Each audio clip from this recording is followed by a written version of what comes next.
Hey everybody, how's it going? It is Wednesday, and we are doing another stream.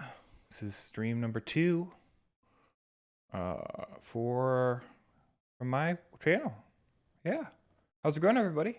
Everybody doing good tonight? Alright. Let's see what's going on today. Check out the chat real quick. Let's get caught up. Hope you guys are all having a great night this evening. Let's see. So my chat starts at a day at the range. Hey, how's it going? Dan Richmond, Mark Emerson, not from Siberia, really. Oh man. Dan Richmond, appreciate you being at work and checking out the stream, man. That's awesome. CMYK FPV, Rick Zapata, KD2RDH Larry, Eric Allen. It's awesome to see you guys all here. Speedy Turtle, how's it going? Speedy Turtle's got the Speedy Cares package. If you didn't hear about that, I did that on the news with Joshua Bardwell. Jan Booth, Just Because, Lawrence Martin, Get Seeds Right Here, Wilbo, Archangel, Pretty Fly for a White Guy. Everybody's here, man. Thank you guys so much for coming out. Really appreciate it. What do we want to talk about today? I'm kind of down to talk about whatever. Happy to talk about anything you guys want to talk about. One of the things I got a lot of feedback on last week, I would say a lot, but it's relative to the stream, is having a camera for the dog. So I now have the Henry Cam.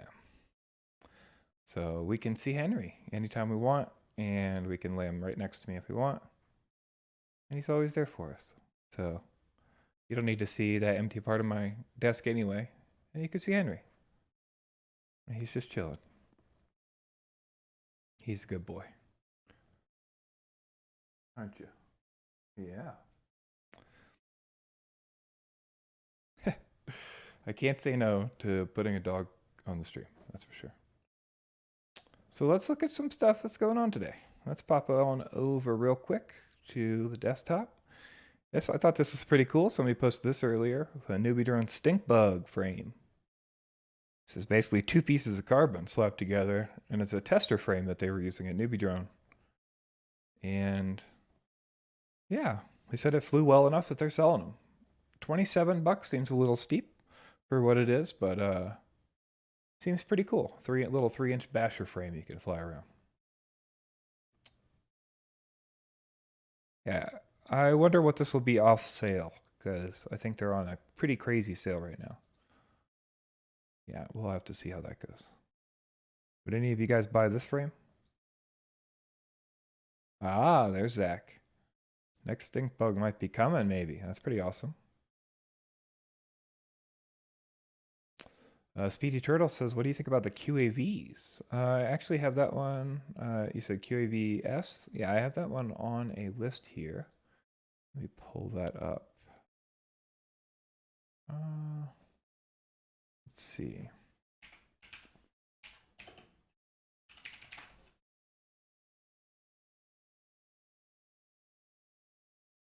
So this is the Lumineer QAV-S 5-inch freestyle frame.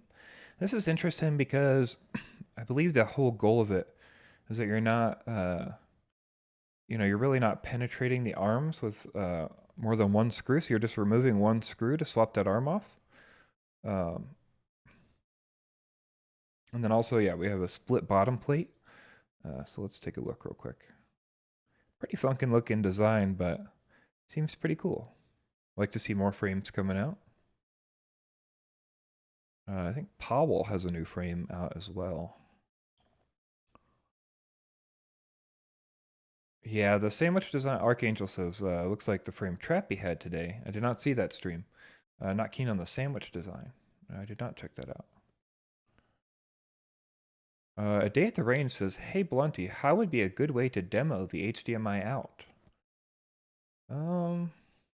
That's an interesting question. So for those of you who don't know, A Day at the Range basically hacked the DJI goggles, put a custom firmware on the goggles, and has an SD card out solution for HDMI, and sold that to DJI. And then he came up with another solution, which looks like it's out of the USB port, to a custom piece of hardware.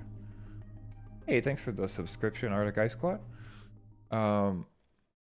Yeah, so basically he has a box now, and the HDMI can come straight out of the goggles to the box, and you can see it just like the smart controller. And he asked, what would you like to see as like evidence or proof of that HDMI out? One of the things that I would say A Day at the Range is that it looked like we had some kind of blockiness or pixelation in the video. It would be interesting to know why that is. Maybe just a little more, I guess, solid information.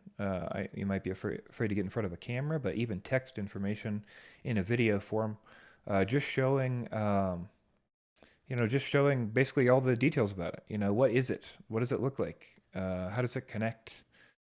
Things like that. Yeah, I think Speedy Turtle says, I think the Patreon's a good idea. I just think that maybe a little more information, a little more, a little more clear. Yeah, yes, out from USB-C to a Pi, tuning Android, says A Day at the Range. Cool. Yeah, that's a really cool solution, man. And he is offering it on his Patreon. Let me go ahead and make him. A lot of people did not believe him. I did. Bardwell did. And I think we're seeing that he was being honest with us previously, because I don't see any reason why this is fake. I mean, he is charging for it. Obviously, we need to see it being delivered, but I think that this kind of shows us. He has a video on his channel. I could probably pull that up. Just of him using the HDMI out. A Day at the Range says, about the blocky, it's because the Pi needs to be optimized and needs to be overclocked a bit. I see. So it's not like accepting the stream properly, you encode it to HDMI, I guess is the idea. because it looks a lot like a video that I have with my spectator issues. Let's see if I can pull that up real quick. I did show this on the last stream, but I'm going to show it again. Just so you guys can see. You can see my blockiness on my spectator goggles look like this.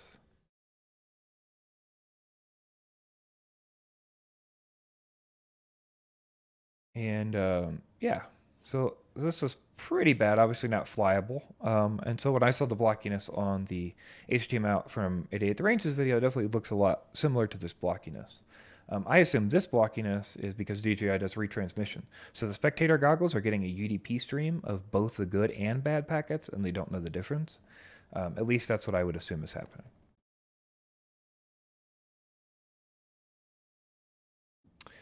Let's see. I don't want to miss any of the chat here. Let me make sure I'm catching everything.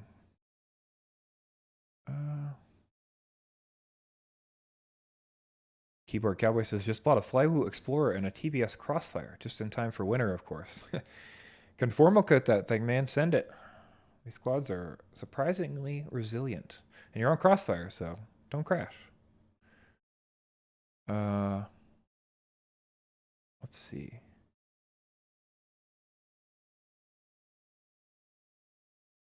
Pretty Fly for a White Guy FPV says, anytime there's frame innovation, it is good.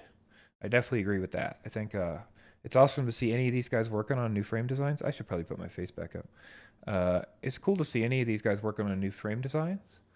And yeah, any innovation like this. You know, Kebab's always working on this stuff. Obviously, Kebab's always doing something special with motors or frames or what have you. Pavel's working on some stuff. Yeah, it's just cool to see. I think for the community, it can be a lot easier to get into frames. I think you just need to be able to cut carbon or even draw designs on 3D and send it somewhere and get it back. So it can be pretty cool for people to start with. But yeah, seeing these interesting interlocking designs is it's super neat. I wonder. I don't know. It's interesting to see the progression that carbon frames have had, and I wonder where we're going to end up. A lot of people don't like the single plates because the plates crack. But you also, I believe, get some resonance on the separate arms depending on the frame and how sturdy it is. And then at some point too, if you don't have any give on the frame, it can crack as well. So it's kind of hard. Let's see. Rick Zapata says, it's safe to fly 4S1000 to 1300 milliamp hours on a sorry. Is it safe to fly 4S1000 to 1300 milliamp batteries on an XT30 plug?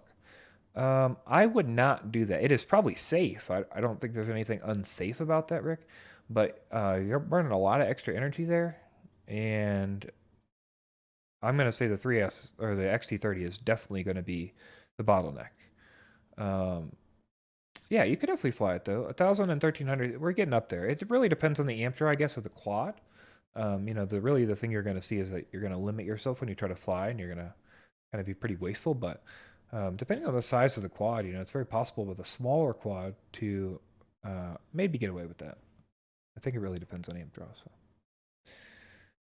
let's see.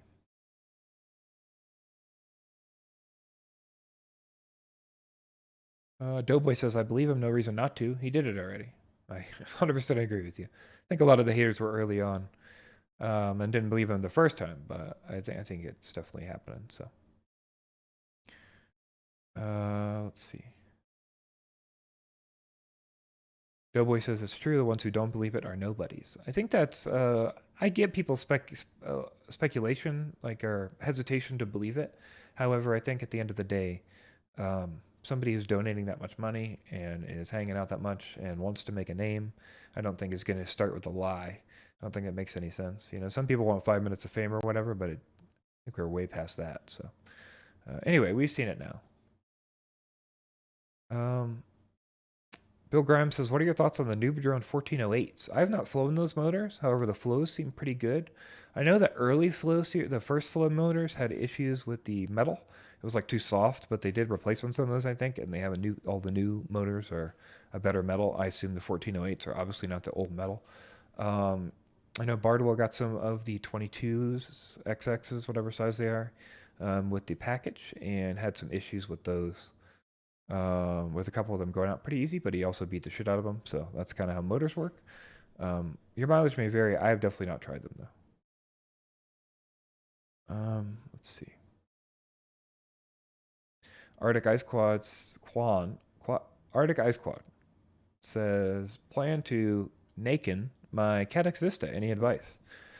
I have not done a naked mod. However, it seems like as long as you're careful when you're doing it, it seems very straightforward. You're basically just disassembling the boards and cleaning off all that blue gunk. And just a toothbrush and a lot of time. And be very careful and don't knock anything off the board. And I think you'll be fine, man. The heat seems like a non-issue. Yeah, I just can't imagine that the heat's going to be a major problem. It doesn't seem to be a problem for most people, so. Let's see. Doughboy says, Blunty, can you agree that Cinewhoops all need 2203 motors? Here's what I'm going to say. I don't know about 2203, but definitely a larger motor than the 14s or 16s, I think, that a lot of people fly. I think Bob was big on pushing that. Like the 2004s, I think he has. 2006s, something like that. Any of those size motors, I think, make a lot more sense for a Cinewhoop. I do not have I don't fly Cinewhoops. But I know from experience and from talking to other people that flying a smaller motor like that is just going to put extra stress on that motor. I don't really think there's a point in doing that when you can fly now the pancake motors that we have available. Let's see. Talk about that new 50 amp Rush stack. I don't know anything about it, so we'll pull it up and see what it is. Rush 50 amp stack. Rush Blades F722, I assume we're talking about. I will see. Let's see. $90. And it's all plugs, huh? Is this new? I feel like me and Bardwell did this on a roundup a couple of months ago.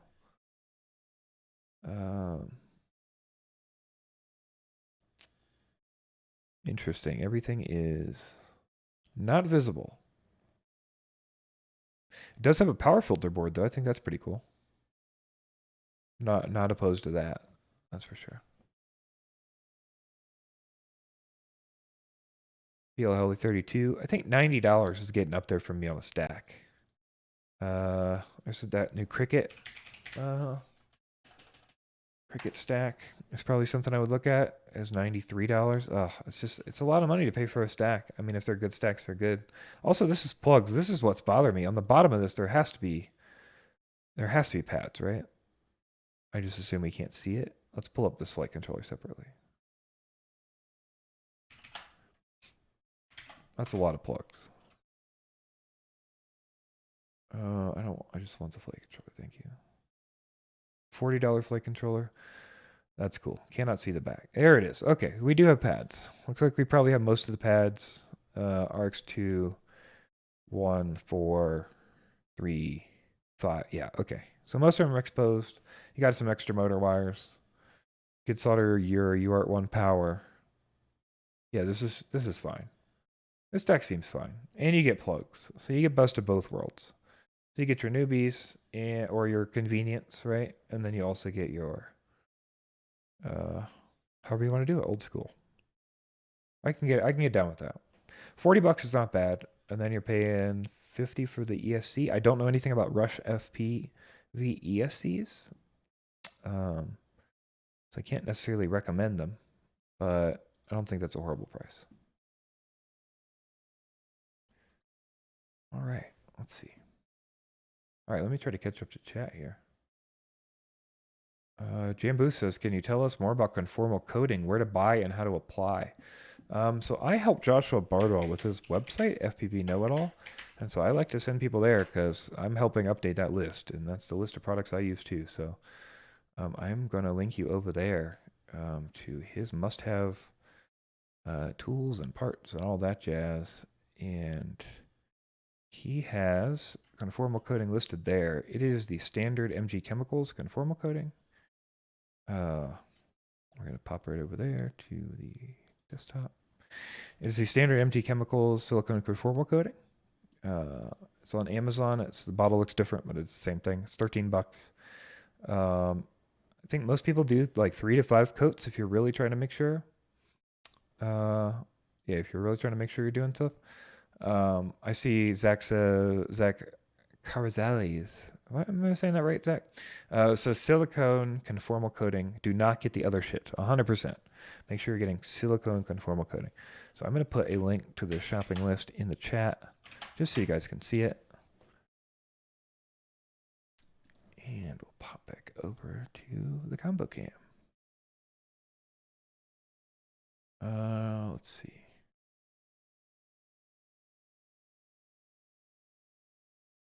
Dan Richmond says, Rick, only if you draw less than 30 amps. Speedy Turtle says, yes, under 30 amps. For the XT30 on 4S. Yep, 100%. And a lot of quads are going to pull over 30. So yeah, just make sure you're keeping an eye on that.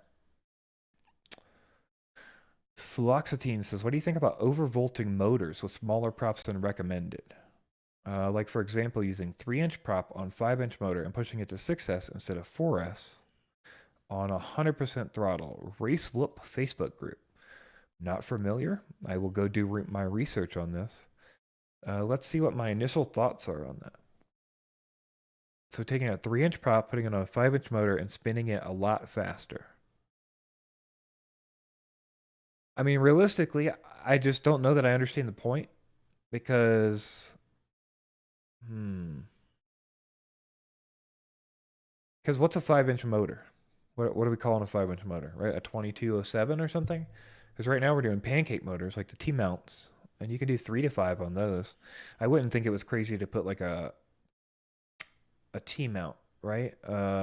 Like a 2006, or I guess I should probably pull these up instead of just talking about them.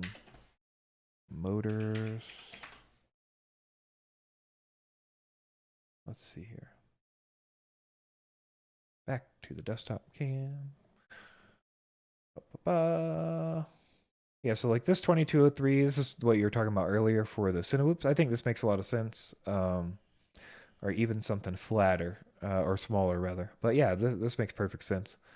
But something like this in a T-mount version is probably what I would lean for that 3 to 5-inch thing you're talking about.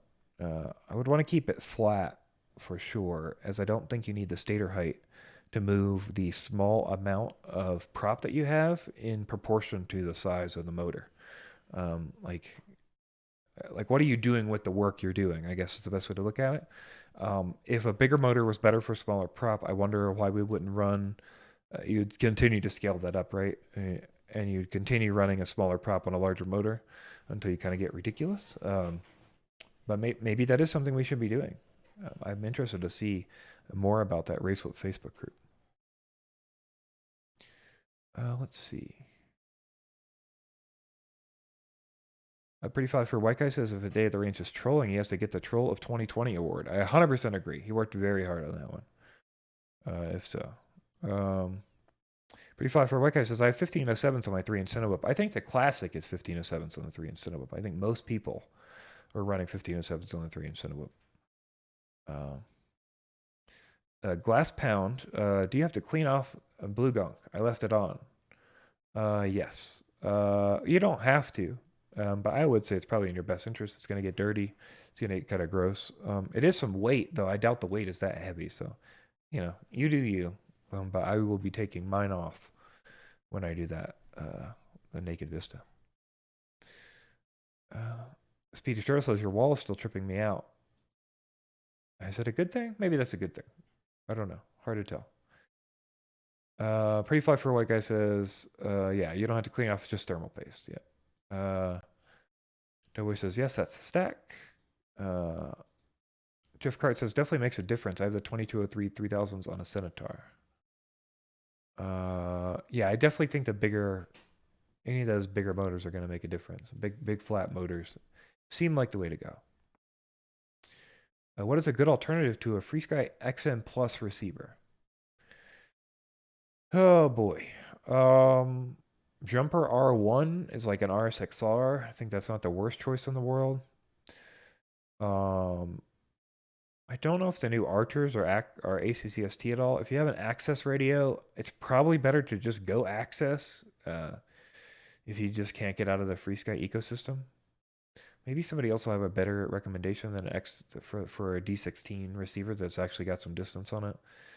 I'm trying to think of anything else I know of that really works that well. Let's see what people come up with. I really don't know anything other than that. Kind of just do the best you can and get off of FreeSky when you can. Yeah, RSXR seems to be the popular opinion in the chat, which I agree with.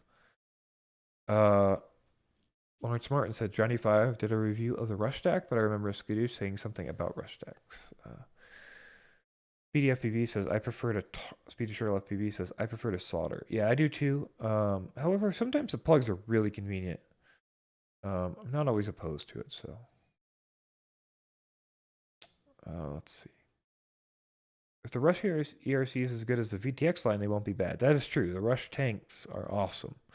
I don't know anything about their flight controllers or their VTXs, but I hope they're just as awesome.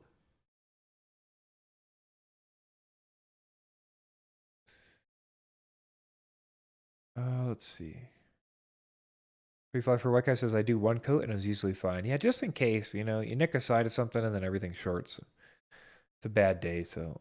And sometimes people, especially because they don't use like the UV, they don't know that they have it entirely coated, so I think multiple coats helps with that. I guess a couple more tips for conformal coating would be one Zach here says is make sure you don't need to solder after you apply your conformal because it'll stink the whole room up. That's very true. You can solder through conformal, but it does let off some noxious gas. You should probably wear something to cover yourself when you do conformal in the first place to cover your mouth or get some kind of ventilation going. Carales,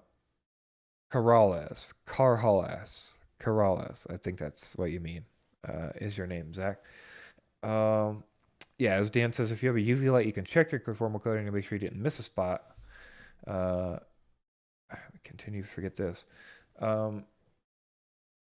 Even if you perfectly coat it, it's not 100% reliable, I think. Yeah, I think that's the biggest issue. Is you just want to make sure you're doing it a couple times. Also, make sure you're not coating into plugs. You definitely want to put your plugs on first. And don't coat your boot button. If you coat into your boot button, it's going to get those contacts, and they won't make contact when you press them. And you won't be able to use that boot button anymore. Yeah, just because it says when you conformal, do not coat buttons. Exactly. LS says a Crossfire Nano. Eric says agreed Crossfire. Yeah, everybody says Crossfire.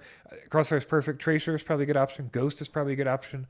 Just a lot of people do not want to hear buy a new system when they ask what new receiver to get. So for sure. Let's see. Joel Yuck says I hear the jumper receiver has better reliability than the XM Plus. I hear that as well.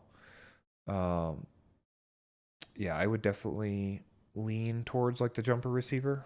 I think Radio Master has some receivers. Maybe look at those as well. DJ Turtle says go Crossfire. I think everybody knows that. I think everybody would agree that most of the time we should go Crossfire. If we can go Crossfire. Maybe I'll just put that in a corner of the video somewhere. There's always. The answer is Crossfire. T-Bird FPV says 3-inch prop on 5-inch motor, you'd have to watch overheating. The higher the RPMs, the hotter it gets. I would think that's true depending on like torque load. I think it has something to do with how much like torque is being put on the motor. And if you've got less prop that you're slinging around, I would wonder if you have less. Not 100% sure though. Let's see. Have you seen the Flywoo? Guillermo says hi there, Mr. Bluntly. Blunty. Guillermo. And how are you doing? You doing good? Joey X says, have you seen the Flywoo AIO stack F45? F745. Words are hard. All right, I'm going to try to switch over to it. I'm going to try to remember to come back. Well, I have to find the stack first. I do not see that stack, sir. Flywoo AIO F745.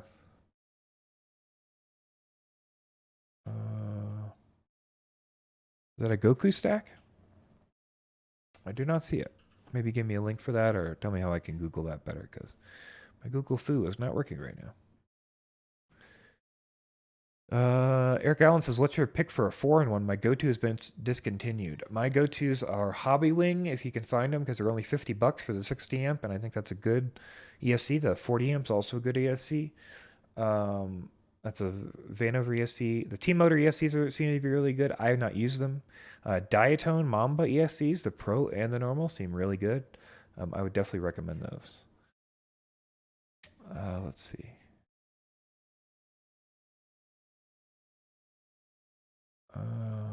iFlight 85 Shenanigans says iFlight 88 iFlight 85 HD. Looking for DJI in the house this winter. Would you recommend?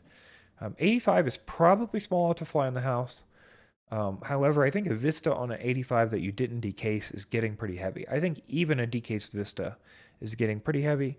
85 feels good. 75 seems too heavy with the decase. Yeah, I'd maybe look at other options there. I know Beta sells a Beta 85 HD with the decased Vista in it. I'm not the biggest fan of Beta FPV quality control. Some people might know I use the term Beta no QC. I use that lovingly, having a lot of their products and having experienced a lot of their products. That is a common thought. Let's see.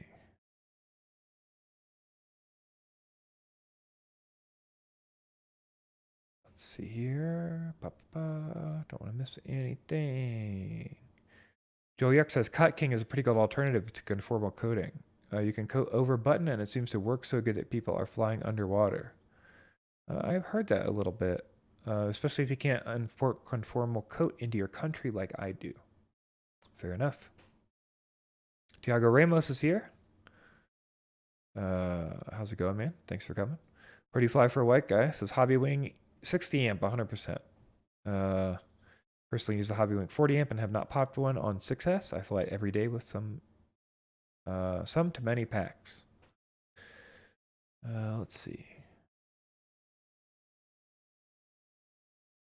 Speedy Turtle says it just works. I'm sure you mean Crossfire. It does just work. I agree. Keen RC says, is there any heat issues with conformal coating? What about air unit or cadex? Leave them or take them apart and conformal coat as well. Thanks. So I don't think either of those are coated from the factory. The air unit is pretty sealed, but I don't think it's watertight. I wonder if you could patch the SD card up on that thing in the little reset hole, and you might have a watertight case. Yeah, that's what I'm not 100% sure on, man. I think as far as heat issues go, I think there are some minor heat issues. You just have to keep an eye on those. But I would expect if you sync an air unit or a Vista to have it stop working or at least be unreliable. Or if you're like slamming it into the water or if you're like hitting the snow, I don't know that I would always expect it to continue running while you go to find it, but probably will. They are pretty resilient, that's for sure. If you decase one, definitely expect to worry about that, that's for sure.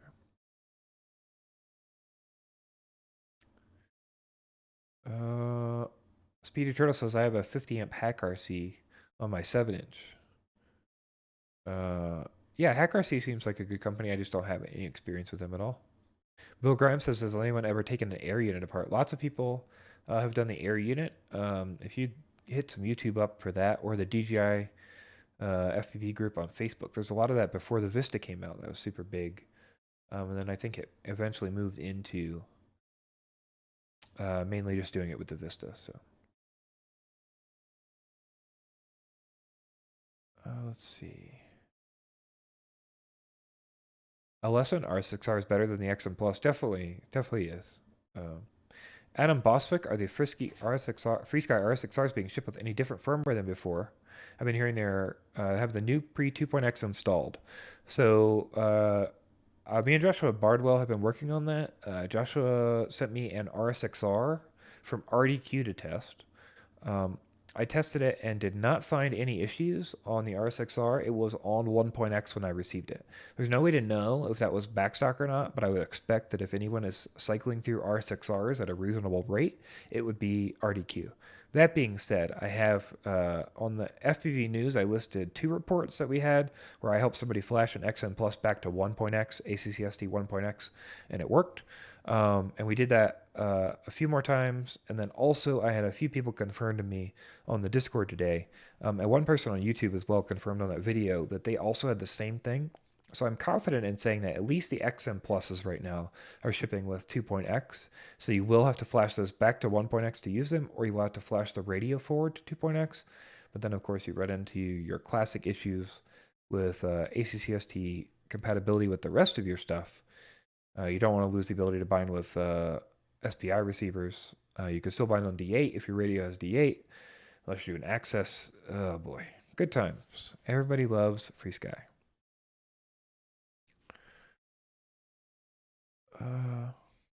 Let's see. Guillermo says Blunty, sorry. No problem.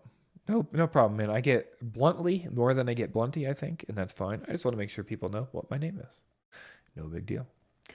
I assume it's an autocorrect because your phone doesn't think you're going to type, or your computer doesn't think you're going to type Blunty. So, Pretty Fly for White Guy says I used to run naked air units on all my builds. I got away from that when the Vista came out. 100%. 100%. Eric Allen says I have the 60 amp diatone and it killed 3 FCs. I must have been a bad one. Yeah, I've had really good luck with diatone EFCs. Really good luck. Guillermo says, haha, beta no QC. Yeah, man, I just tell them like it is. If you want to start testing stuff before it comes out, I'm happy to rescind that remark. But so far, I do not have proof that that happens. So.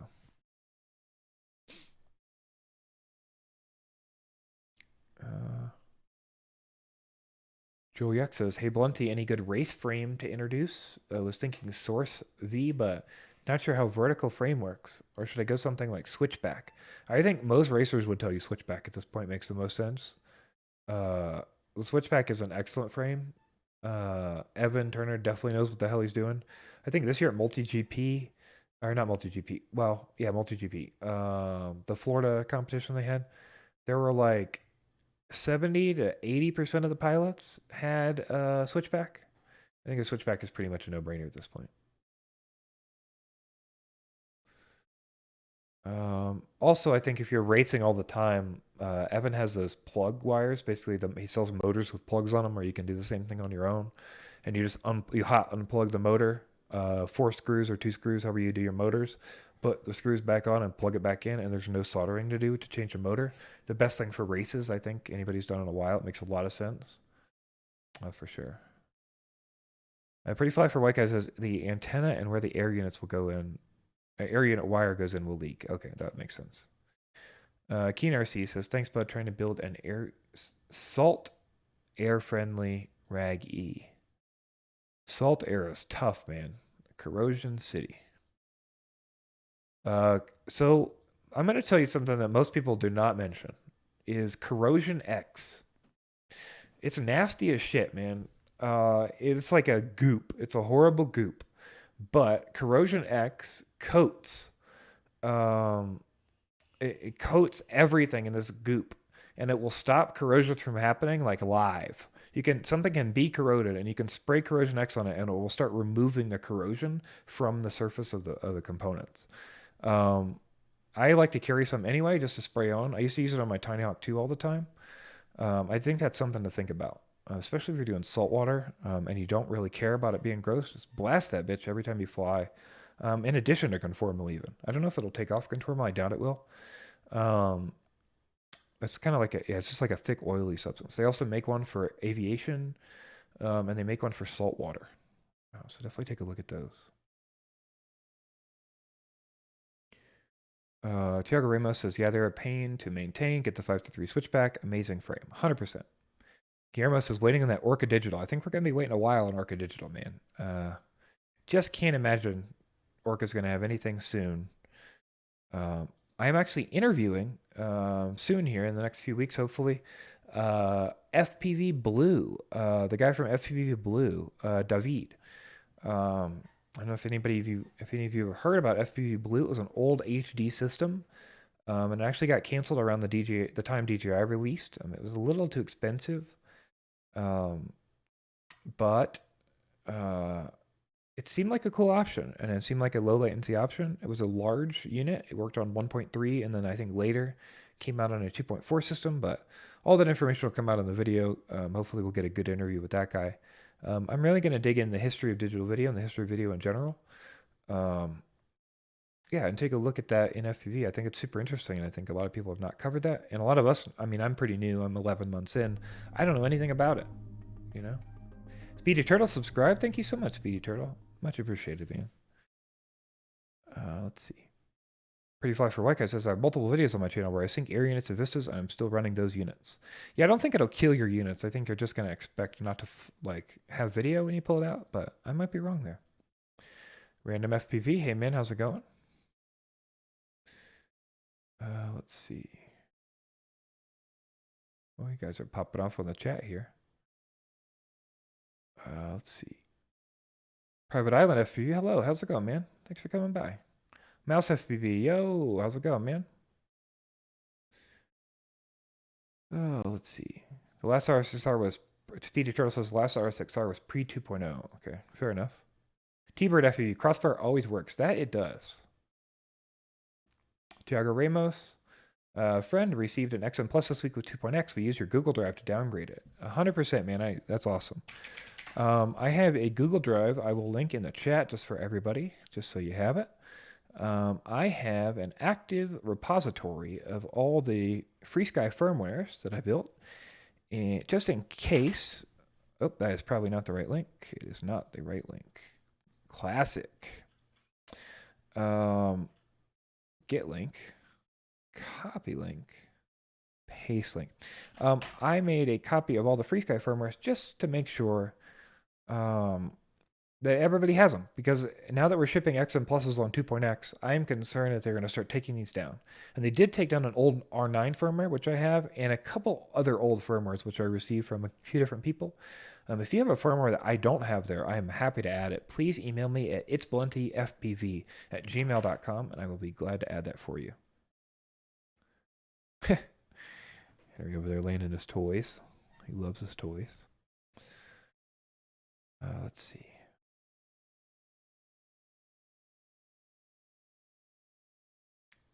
RiseX is here. What's going on, man? How's it going?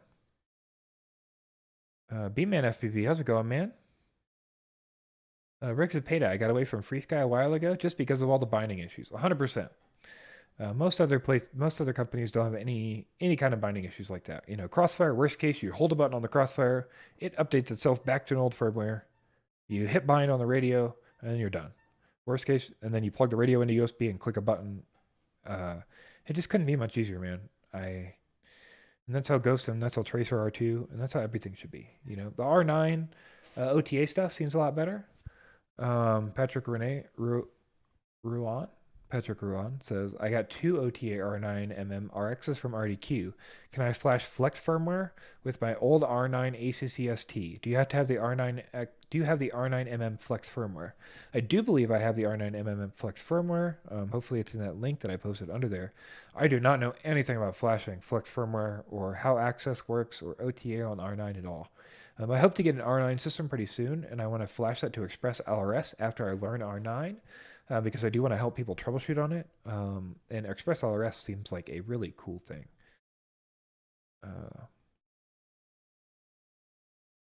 Shenanigans says, damn, I want a DJI Whoop for indoor bashing. I think we just got to wait. I personally am just waiting for indoor whoops for DJI. I have a Beta 95X, but I don't think I would never fly that inside.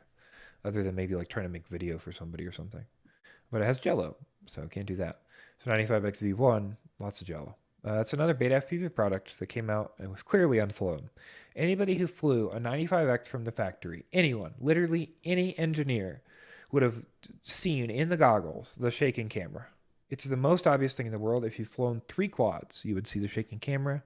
The jello is so clear. You know, why would you release that? I can't tell you that, but Beta, no QC, deserved in my book.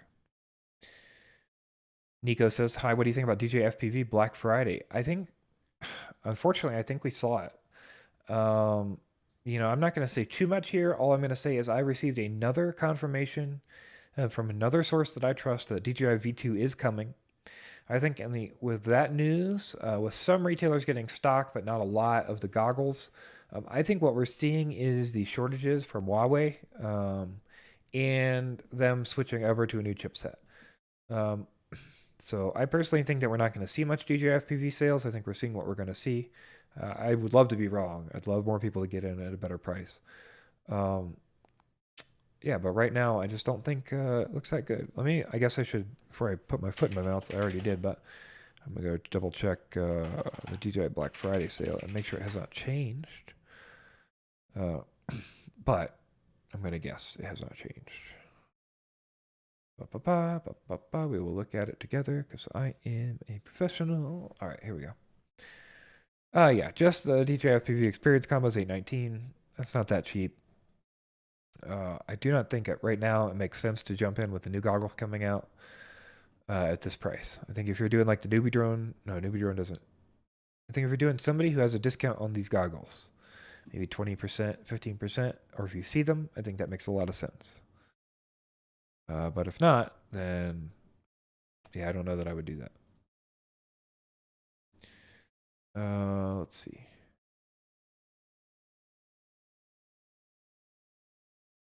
B-Man FPV. Yo, Bunty, I'm using a Xylo VTX with an iFlight, ESC, and FC. Every time I power up, it's in race mode. Go to goggles and switch it in config, but it won't stay. Any suggestions? Sounds to me like you either have bad VTX tables. So here's a couple of questions for you. One, does it change when you change it in Betaflight? So if you save the changes in Betaflight, are you in a different channel? I assume by race mode you mean like R5 or R3. Not 100% sure with that. But basically, if you're in the wrong channel, if it will not change with Betaflight, your VTX tables are likely wrong, or your power levels are wrong. Make sure you double check that VTX table and make sure you double check those power levels.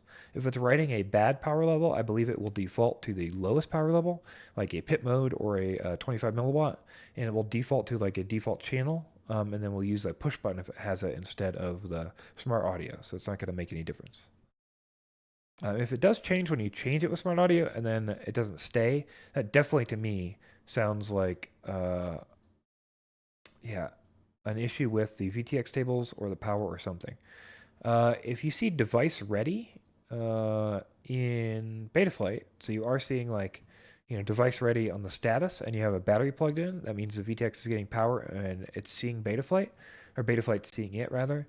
I might try reflashing that ES or the FC. It's possible you've got a configuration bug. A lot of times there's this weird thing that happens with Betaflight where there's no answer, and the answer is that the configuration got messed up somehow. Either you pasted something, or something got copied wrong, or something got applied wrong, and there's something you just can't fix, or it's in the CLI, and most of us don't know the command for it or what it would be, or a way to diagnose it. And the easiest way is just to reflash to eliminate that as a variable. So. Keen RC says, yes, sir, I work on yachts full time, and yes, Corrosion X a lot. I also recommend T9 Bow Shield, BOE Shield. Let's look at that. T9 Bow Shield. All right.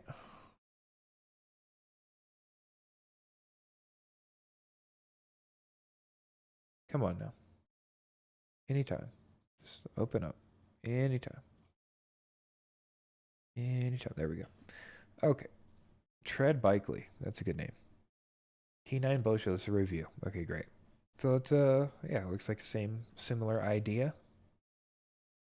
Cool, man. I'll put that on the list. Oh, it's in a little bottle, like a squeeze bottle, not a spray. Awesome. Maybe like more like a 3-in-1 or something. Pretty Fly for White Guy says, that product sounds pretty amazing. You can also use WD-40 if you want to be a really cheapo person. So the nice thing about Corrosion X is it actually is like a thick peanut buttery substance, especially if you get the HD. It's like really thick and it will cling to the board. Whereas WD-40, I think, creates like a thin oil layer. The Corrosion X will actually create like a thick, like gross looking layer, which is, I would say, kind of the goal.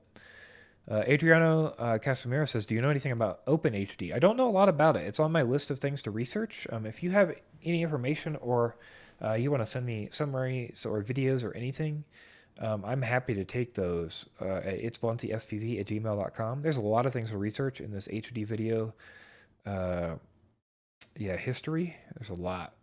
So I would love any help doing that.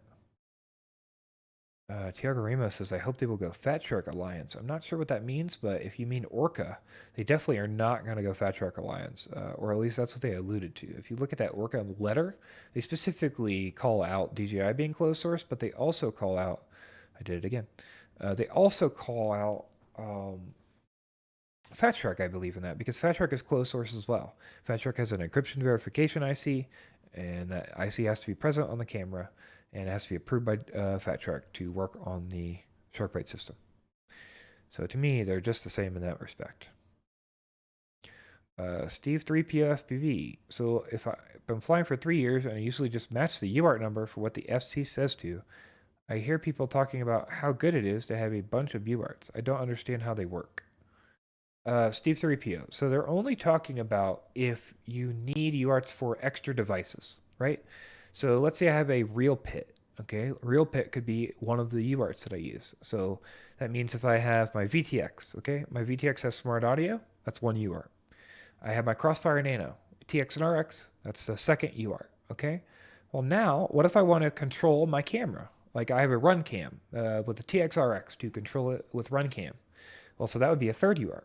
Then I have a GPS, so that's going to be 4 UARTs.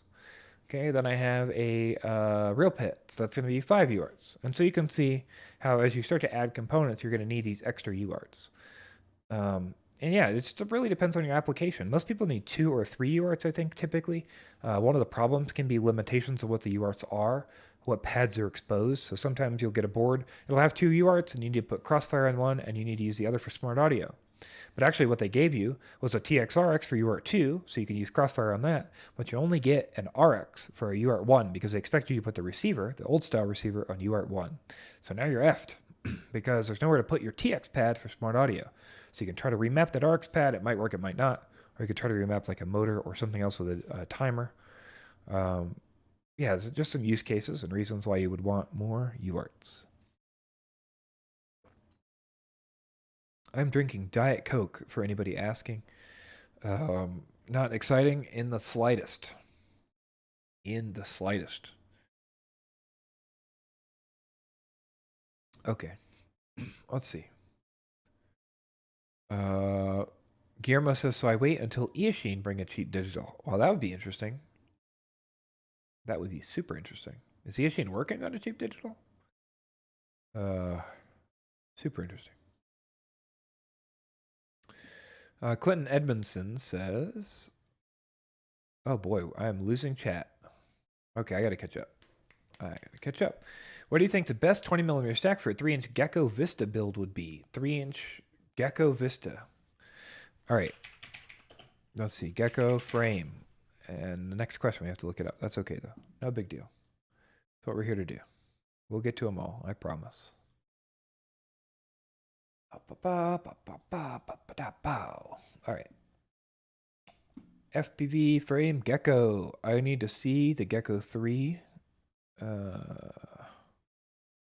Gecko 3. What mounting options do we have? 20 by 20. You said that probably in your question, didn't you? Yes, you did. 20mm stack. I use the Tiny Talon, or the Talon F7, the 20mm Talon F7 NEFC stack.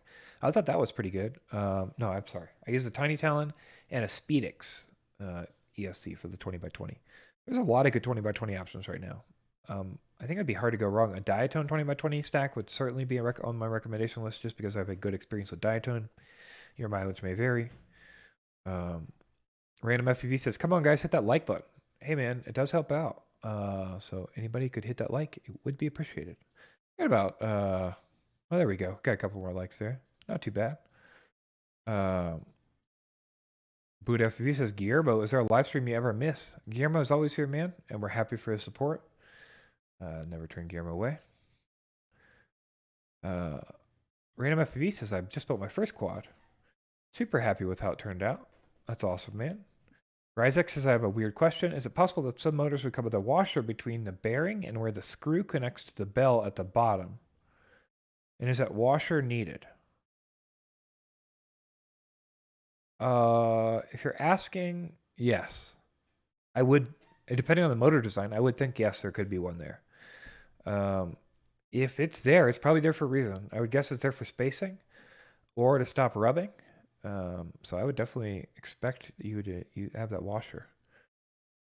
But it's possible you could run it without. I'm not 100% sure or familiar with that motor. I guess I'm not sure which motor you have, but you might try Googling that motor as well.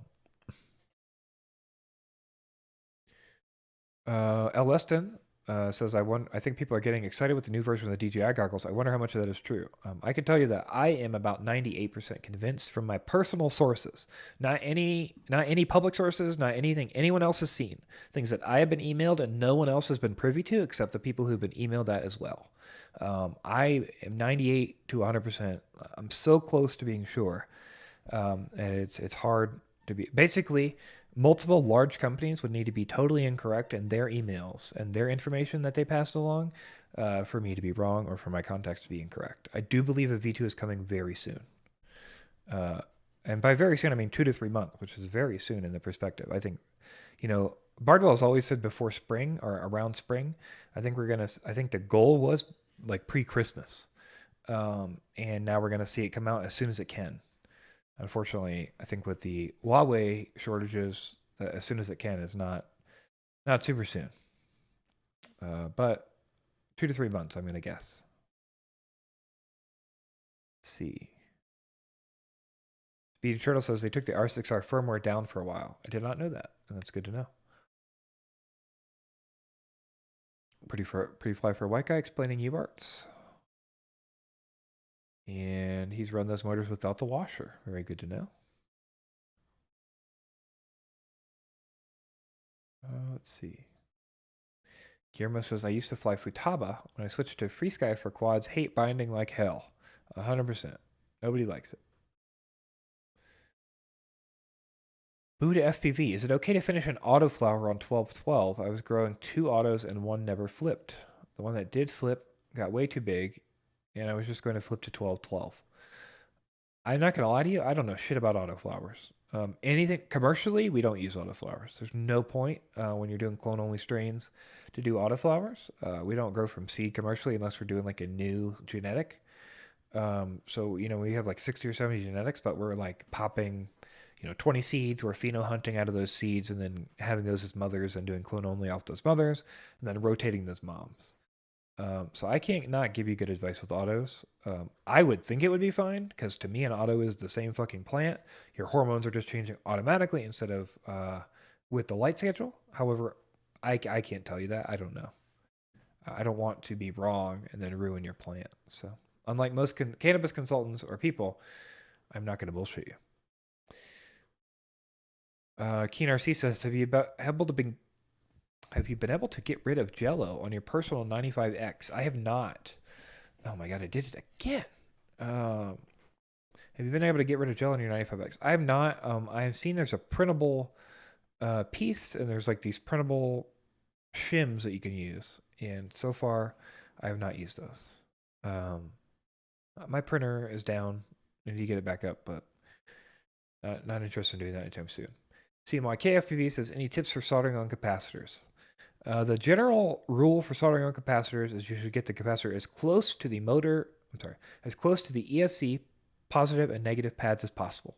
Because with a capacitor, it is better at filtering because of ESR rating and because of impedance, I believe. It is better at catching a quick spike if it is closer to the source of that spike. And that includes, look at this adorable dog back here. And that includes those little wires that come off of the capacitor. Remember that the wires that come off of a capacitor are meant for through-hole soldering. So you're meant to put those through a board and then solder as close as you can to the board and then cut the bottoms off. So 80 to 90% of those, the little stems on those capacitors are not meant to be used as to pass a signal through.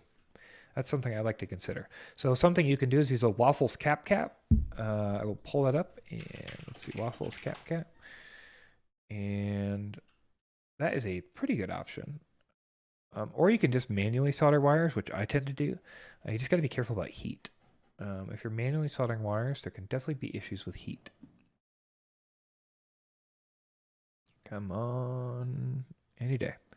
There's a Waffles cap. They're just meant to solder right on the end of the cap, and it's a little bit easier for you to work with. You can basically solder through them like a through hole, and then cut them. So there's a little less work for you to do, and a little farther away from the cap you can work, so you don't get it too hot. Let's see.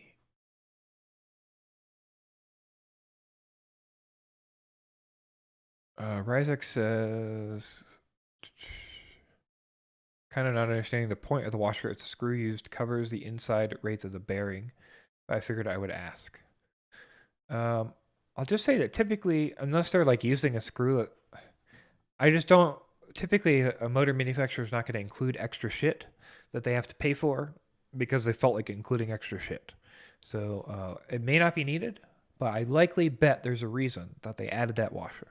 That's what I'm going to tell you. Some testing or something showed them that there was a point. Adam Boswick says, do you need an R9 module? If so, which one? I have both ACC and access along with the R9mm receivers. I feel like it adds more latency than my 2.4, which is why I don't use them. I just want to test them because I don't want to talk shit about R9 without using it. And I've heard the newer ones do not have the heartbeat issue. I think that was fixed in the access versions. However, I have an ACCST radio, so I would need a new radio too. It's a lot of investment to test R9. I don't know that I'm going to do that. So. Glass Pound says, do you think if the V2 comes out, it will work with the existing air units and or Vistas? Yes, it would be suicide for the DJI FPV system to not work with previous units. And also, I would say I've not heard rumors in the same way about the new units at all. The only rumor is the goggles. That's another thing to point out. Like, you know, these rumors are so prevalent. If you look at how any of these rumors have gone over the last 11 months that I've been in FPV, nobody has talked about a V2 DJI goggle anywhere near the same amount. Suddenly, it's everywhere. Now, it's either suddenly everywhere because the zeitgeist caught it for some reason, or it's actually there for a reason. So I'm going to say it's actually there for a reason. Some leaker at DJI leaked it, I'm pretty sure, and now everybody is ready for it to come. And I think they are now communicating with vendors on that, at least high-end vendors, from what I can tell. So I don't think that it would ever not work with the existing air unit or Vista. I do think it will probably have connection with a new unit. So let me catch up with chat and maybe we can talk about my DJI theories a little more. Fatboy says, Adam, switch them over to Express RLS. Yeah, that's on my list after I test R9. T1K, our pretty flat for my guys is always soldered directly ESC. Yep. You can definitely have wires running to the cap. 100% have wires running to the cap. There's no reason you can't. The impedance calculation from wires running to the cap, even like 40 millimeters or something, is only like 5% on a low ESR cap, so it's really not that bad. This is a good rule. I wouldn't say it's that big of a deal. LCFPV 7-inch tune coming with 5-inch build. Any recommendations? Got some oscillations, but not warm motors at all. Because it's a cruiser build running Lion Pack. Should I just start to up the D? I would probably up the D. The other thing I would tell you is I'm on the page again, so I might as well just stay there. One day I'll remember, and that'll be a glorious day. I would go to the uavtech.com and check out his presets and start there, and then follow his tuning guide and information to tune it in a little better. So you talked about 7-inch. So he has some rules here for 7-inch and things he would change. And you can see here, oh, that's the wrong one. I was just looking at this earlier. You can see here his D is quite a bit over his P, but really, you know, we're not that unreasonably different. Looks like our PD balance is pretty much 1-to-1, or like 1 notch over 1-to-1. And we just got our PD gains cranked quite a bit. Stick response is, of course, going to be personal typically. It looks like we have some changes on I-term relax and anti-gravity and no D-min, as most quads you should not run a D-min. Okay, back to my face. We're going to remember this time. Great. Fabulous. Henry is my co-host today. He is sleeping on the job, but we won't fire him because we love him. We're still going to feed him. He's still our bud.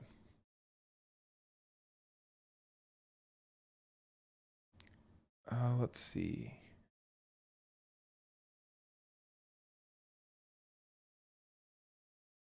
It was Stock Racing Club, so co-host dog. Yeah, 100%. Ryzex said common sense would be so the screw doesn't back out, but they use that heavy duty thread locker. But I pulled apart the motor to use a good bell to replace a bent one, and I watched for those. Pretty Fly for White Guy says if V2 does not work with the existing Erie units and Vistas, I'm going to be very mad. 100% agree with you there. I would be super mad. Everybody would be mad, man. They will burn their entire user base. I think they know better than that. I hope they do. And I don't think they would need to make big enough changes because I think they make custom ASICs and they're already pretty low latency. I think they'd be fine to support both, even if they did change the tech in any way. Let's see.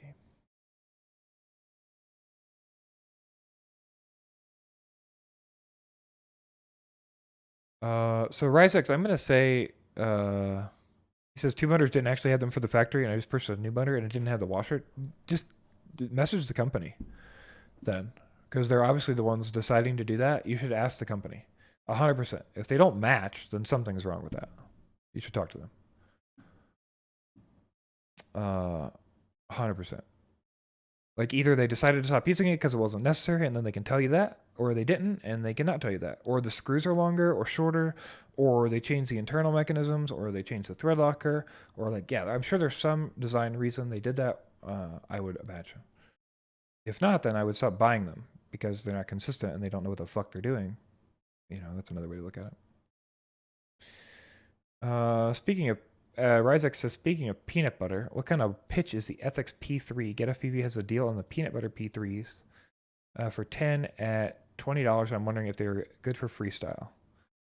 They're 3.1 by 3 instead of a 3 by 3.1. I believe that's the difference. It's the same fucking prop, but they're lighter. So I think that's the difference. If you don't like an S3, you don't like a P3. If you like an S3, you probably like a P3. That's what I would say. It seems like people act like they're different, but I can't imagine they're that different.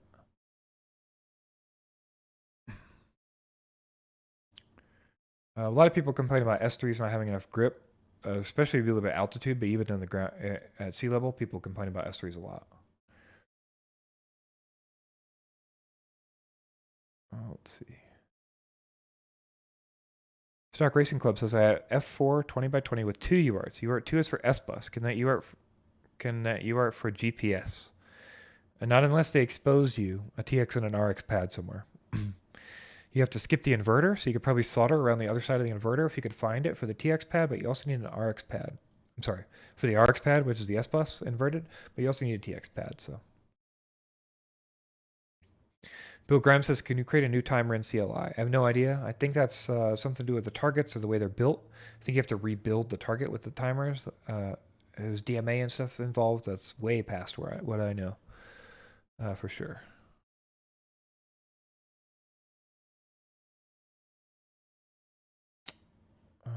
Let's see. Fatboy says soon it will become much easier. You have to compile code still at this point, but things are moving fast. Check out in a couple of weeks. Probably going to be a lot easier. Yeah, Alessandro said Express LRS is supposed to be able to be compiled with pass-through or with the tools very soon. So I don't think that will be an issue real soon for people. B Turtle says I gotta go. Have a good night. Take it easy, man.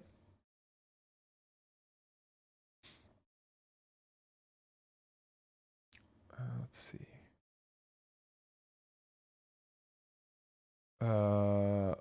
Stock Racing Club says yes, 1 year for Pretty Fly for White Guys is 1 year for GPS, 1 year for Crossfire. Yeah, but he's saying he only has an S-Bus. That's the point. So. Rick Cepeda, iFlight makes a really good 20 by 20 stack tube and very reliable for my 3-inch. Yep, I definitely would understand that. I just have not used that. John Cuppy says, I'm thinking of getting a long-range 4-inch. If I ever do any long-range FPV, and if so, any tips? Nope. I've not done any long-range. I'm not in a good position to do long-range where I am. And I think for the 4-inch long-range builds, I would probably look at Bardwell's thing. He just did a summary like of all the 4-inch options for long-range. He's probably the go-to who's like looked at all of them.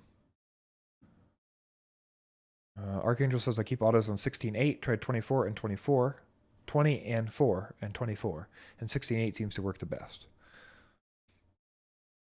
Fatboy FPV says I have the same dog bed. Yeah, I have 2 beds back there. He came with when he's a rescue dog, so I got him with one bed, and I wanted to get him his own bed just in case. He didn't like it, but he seems to be fine with both beds. So let's see. T-Bird FPV says, what size battery do you need with your DJI goggles? It really just depends what you want to go with. I think like a lithium-ion pack made for them is probably the best thing to do. Otherwise, I just carry a 4S 1500 in my pocket. You get a few hours off of that. It would definitely be nicer, though. I would definitely prefer that. To have a smaller pack or a pack that lasted longer. Some people use like a 2200. At some point, you're just like weighing down my pants and stuff, you know? Like, it depends on how you fly. DJ Dubs FPV says, enjoying your streams. Keep up the good work. The FPV community appreciates your work and insights. Hey, man, thank you so much. Really appreciate that. Let's see. Pretty Fly for White Guy says, I have the iFlight 6X 20x20 40 amp in my 6S freestyle builds. iFlight 40 amp and Hobbywing 40 amp in my 2 Rooster freestyles. Let me just say, I'm going to stop right here and say something real quick. So the thing that I have learned, I'm happy for everybody providing anecdotal evidence. What I have learned is that any manufacturer you bring up, any ESC, any flight controller, any company, any combination, any stack, any whatever, any frame, whatever, everybody has an issue with it for some reason. Everybody's had 3 of these burned out or 2 of these burned out, or I lost 4 stacks in a row. And I just think that's due to batches. I think that's due to QC, and I think that's due to personal luck. There is a silicon lottery. Everybody deals with silicon lottery, and the less QC you do, the more silicon lottery chance you have for the consumer to get it. So yeah, I just think that's something to consider when you're looking at components. I think there are more reliable things and there are less reliable things, but by and large, I think we have to consider that like you need to look at what's worked for so many people over a lot of time in a lot of cases, or start buying things on your own and making your own judgment calls. If the same ESC is broken for you 3 times, do not buy it. If one ESC has worked for you great on 3 quads, that should probably be the ESC you buy.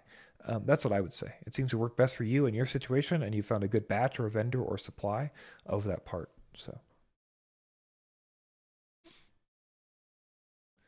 Yawman Flight says DJI was waiting for Fat Shark to do their HD stuff before coming out. I would 99.9% guarantee you they didn't give a shit about Fat Shark. Fat Shark is a $7 million valuation company for the last year and sold at a $7 million valuation for stock. DJI is a $2.3 billion company last year in revenue, and it is worth way more than $2.3 billion. I don't think they're a drop in the bucket. I don't think they give a shit about Fat Shark. That's my personal opinion.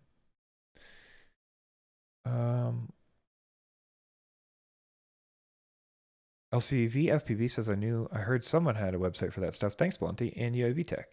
Yeah, UAV Tech, if you are watching here now or later, as always, much appreciated.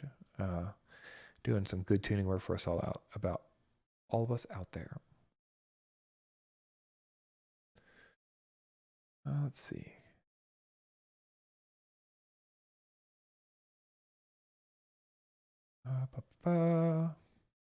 Ryzex has never tried a P3, but I fly HQ. I think props are similar to that. I think there's a lot of props that have similar pitch or similar size or similar weights. People like to fly preference. I think most people I could recommend the 51433 or the 514-662. The S3s or S4s are great props. So lots of good props out there. Yawman Flights. I just got in. I've been wanting to catch a stream for a while. Awesome, man. Zeus or Crete P3s are sweet.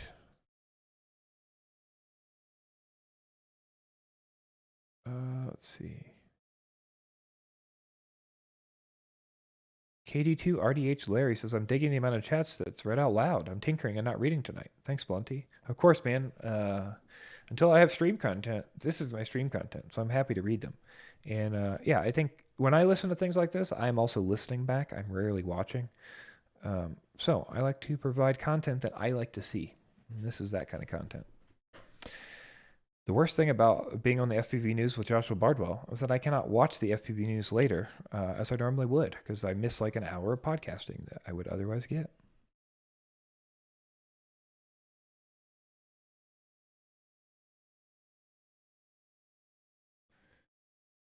Eddie P. Fun says dog cam. Thanks, Eddie, for stopping by. And yes, dog cam.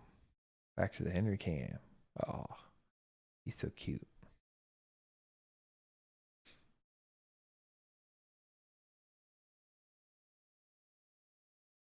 Eric Allen says it's hard to land at night. That's definitely true. It is hard to land. It depends on your camera. But yes, it can definitely be hard to land at night. Normally the ground is not lit anywhere near as well as the sky.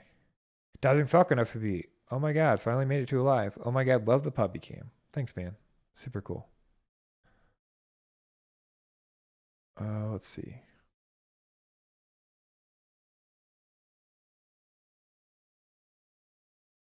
Dan Richmond says the TPS Unify Evo is awesome. It just works when it's over 1.5 watts of max power. It came from the AKK 1 watt and it was crap comparatively. A lot of people like to shit on TBS for various reasons, whether it be trapeze attitude, for if they think it's bad or whatever. I definitely think, yeah, I definitely think that the TBS stuff is worth getting, for sure. Zeus Crate says S3 watermelons are 5 by 3.1 by 3. P3 are 3.5 grams also. Ryzek says, so they have less pitch than the GemFan 5143. I'm understanding that correctly. Yeah, something to remember though is that manufacturers do pitch differently. So they measure pitch at different points on the prop, on the fin of the prop, on the blade of the prop, and they measure them in different ways. So you cannot just say 1.3 inch less pitch. It does read that way, but it's not always the case. So you definitely want to compare apples to apples. So a manufacturer normally matches the same way, but otherwise not too much. So Schnoid says, I also love the Henry cam. Awesome, man.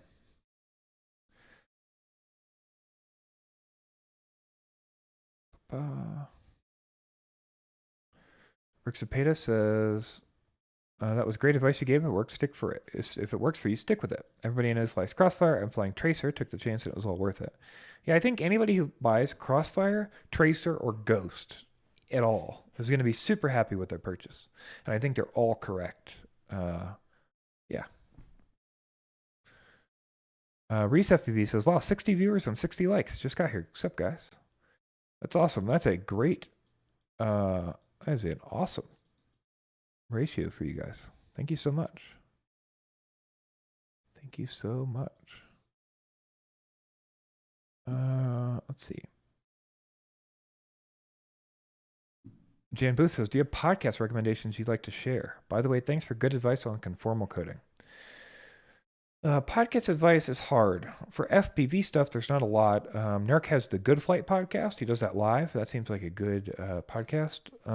If you're okay with a little bit lower production quality, I'm sure they're okay with me saying that. You have Let's Drone Out, which is a UK or European-based podcast. And they are some cool guys. And they do a podcast every week as well. I'm trying to think of who else. You know, Pavel does a live stream that I put on a lot. Bardwell does his Q&As. We do the FPV news with Bardwell, me and Bardwell, every Tuesday. Any of those things, man, I like to put in the background. Sometimes even just normal FPV videos up in the background of this podcast. As far as other podcasts, I listen to like classic stuff like I think most people do, like Joe Rogan. I listen to the Tim Dillon podcast because I like comedy. So, let's see. Ryzex FPV says, Ryzex RC FPV, loving the puppy game too. I have 6 dogs. Man, that's a lot of dogs. 5 Pitbull Pit Mix and 1 Brindle Lab. Love them all. Yeah, I grew up with a lot of dogs. I grew up with about 4 dogs at the same time throughout my entire life, kind of rotating because we had rescues. My family used to take in dogs, and he's rescue as well. He is a pit bull German Shepherd mix, like 50% pit bull, 20% German Shepherd. So, Bill Grimes says, have you seen many Black Friday deals? Newbie Drone RDQ. I think China Hobby Line is doing their deals. Let's see if I know of anything else offhand. Pyrodrone, I think, just has their sale going right now. Defiance RC has a sale going. Heli Nation has a great sale going. Catalyst Machine Works has a sale. FPV Crate has a sale going right now. Yeah. Check those out. Fat Boy says AKK make a 3-watt. I got a couple in, but I haven't had time to test them yet. Yeah, 3 watts is a lot of watts. However, let's remember how range works. So if you've got a 1.5 watt VTX, a 3 watt is only going to get you double range at full power. And that's if it can get the full 3 watts. I'm sorry. It's only going to get you 1.4 times the range at double the power. Because it's double the power is 1.4x. It's the inverse square law. So you need to do 4 times the power to get double the range. But if you have a 1 watt AKK and you go up to a 3 watt AKK, you will get less than double the range out of that. I mean, double the range is a lot, but it's just something to consider because that's a lot more power.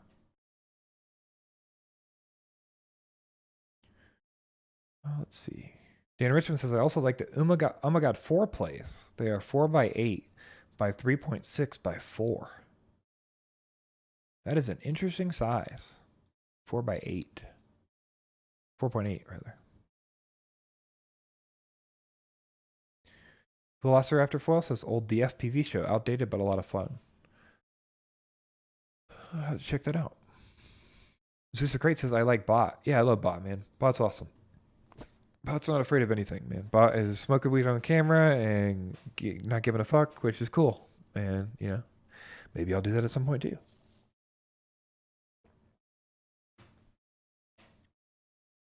Right now I'm trying to get monetized though, so. Let's see. Reese FPV says, I'm trying Corrosion X on all plugs this year with Conformal coating everything else. I think that makes a lot of sense, actually. Use that. Just a little shot of that Corrosion X right in the plug. Schnoid says, I didn't know there was a stream tonight and missed the first hour. I stumbled on it as I was searching Black Friday deals. Awesome, man. Yeah, I don't like to blast it everywhere in other people's Discords, so, you know, people find it organically or find it wherever. That's cool. Reese FPV says, no China. Fair enough. Schnoids, I have 4 rescues in the house. One is sleeping on my waterbed now. Everybody loves dogs, or should love dogs, that's for sure. Bill Grimes, Ovonic has a sale. Schnoids, Pyro has a sale, yep. Yeah, man, Ovonic. Reese FPV, every time I tried China stuff, it got sent back from customs after a month of waiting. Just depends on where you order from, I think. I've definitely gotten a lot of China stuff. Razek says, nice. Yeah, all of our dogs are from a rescue that my wife's best friend ran. When she passed away, we took on her dogs. That's the reason we have 6 dogs now. I get it. Yeah, man, that's a lot. That's cool that you did that, though. Need to have people like you out there. Zeus Crease says, if your antenna SWR is perfect, 100%. That's in reference to the power and range discussion.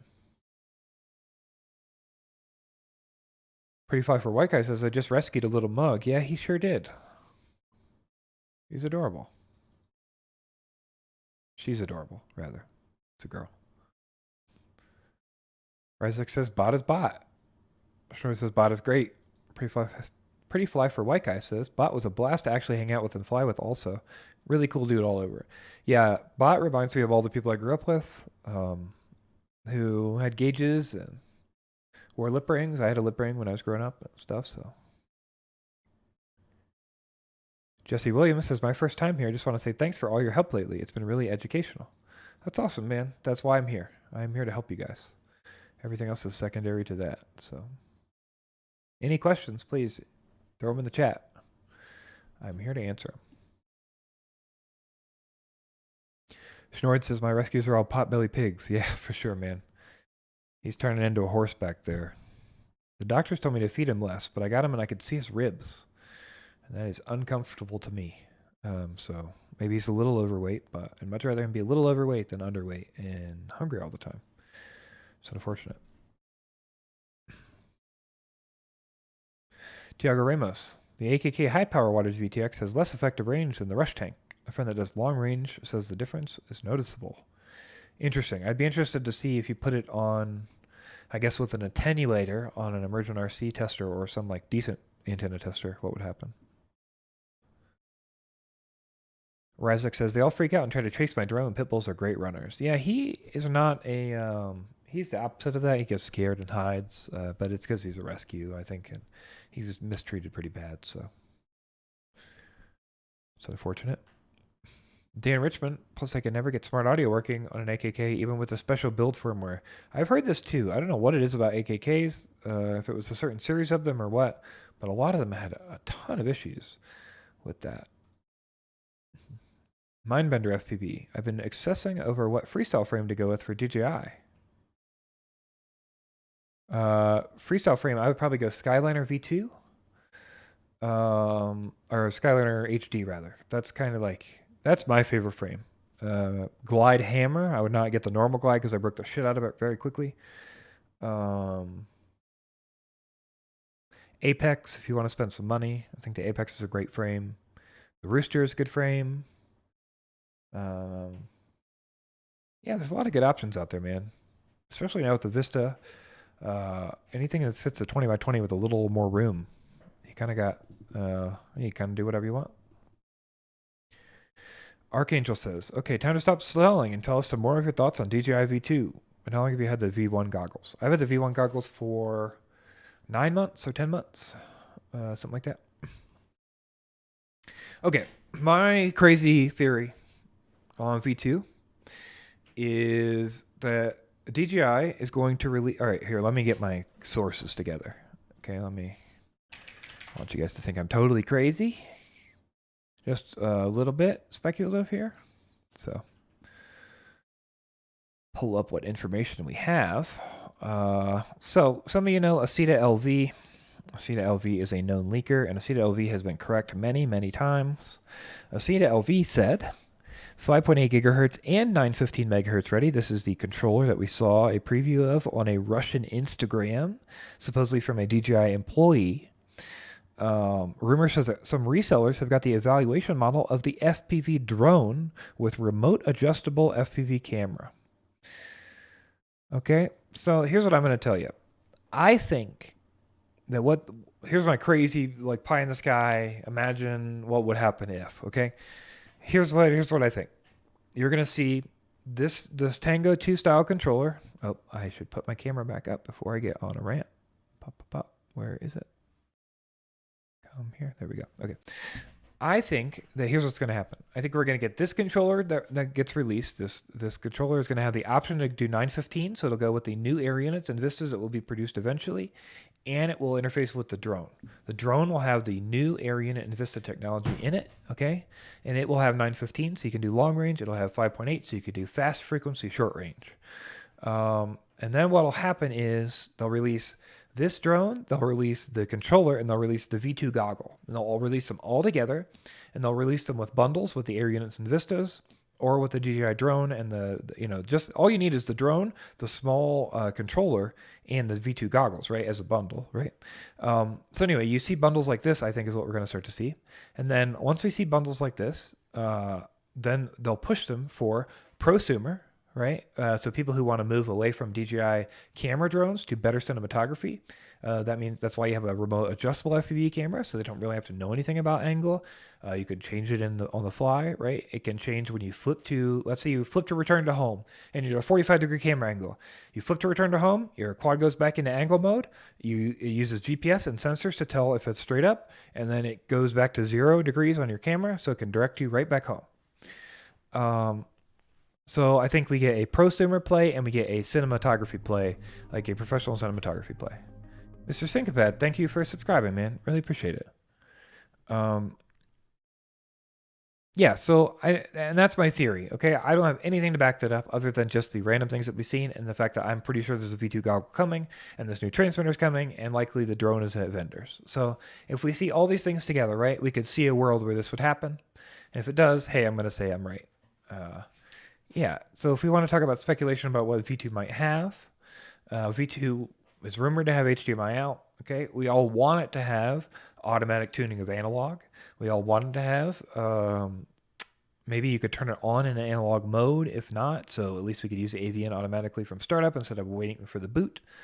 I think we'd want to see OLED in the goggles. I think we'd want to see focus adjustments. I think, there's quite a few things we'd want to see. Let's see. All right. That's my thoughts. So hopefully that gives you some info, and we'll see what you think. Jesse Williams, I just bought a new pair of SkyZone 030 and got the Bay adapter, but the only thing they gave me was Velcro for mounting it. Is there any tricks to mounting it better than just with Velcro? I think Velcro makes the most sense because some people want to take it on and off to put in a storage case. However, if you're not trying to store it or you're not that worried about that, I would just use a double-sided tape and stick it right on there. I think that makes more sense. That's how I run my DJI goggles, because I put them in my FPV backpack, the Low Pro Quad Guard BPX3. So it just pops right in there, and I can leave it on there.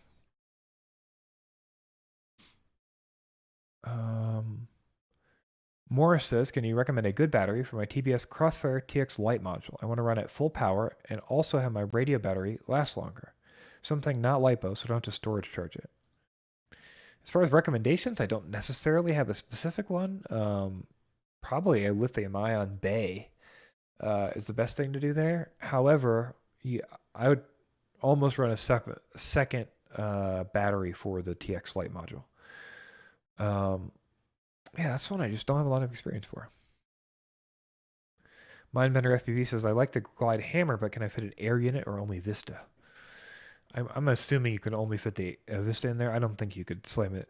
If you did, you could do like a crazy, it'd be a little crazy, but you could do a air unit in the center where the ESC normally goes and strap that bitch down. And then you could do in the front a 20x20 and then the back a 20x20. But that's not what the frame is meant to do. So your ESC is up front and your FC's in the back or something.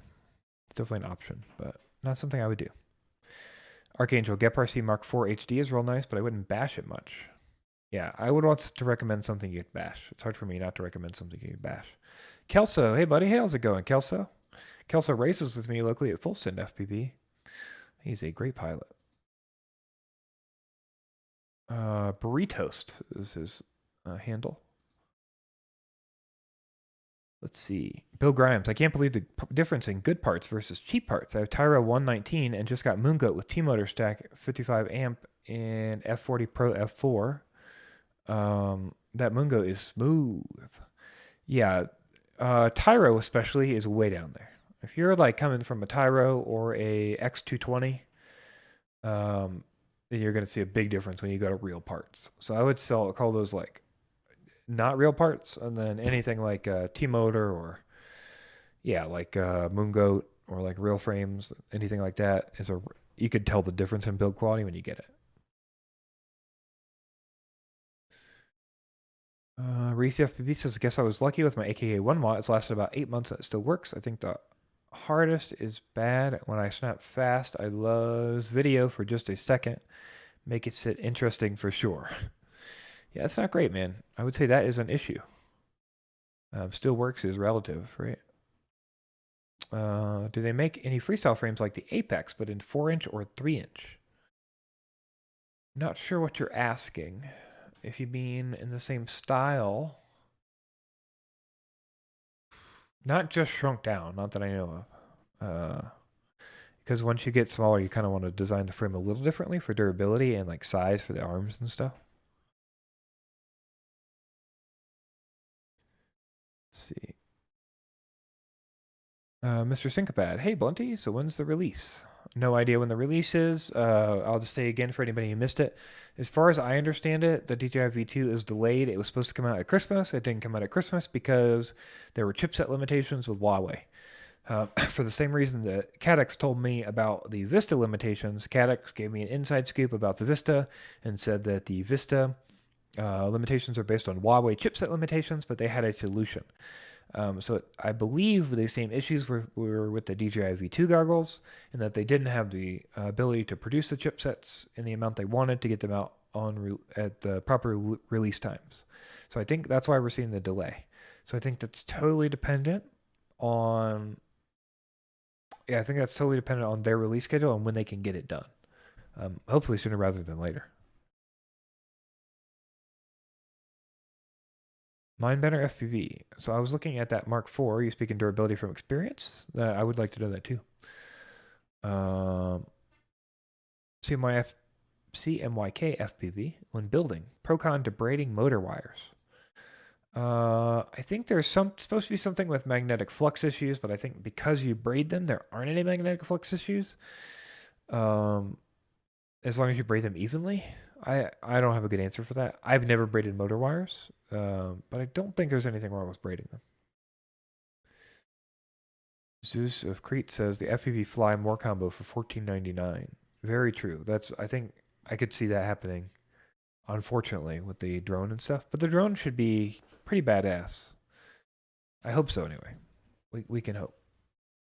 Let's see. Tiago Ramos, do you think they've gone OLED?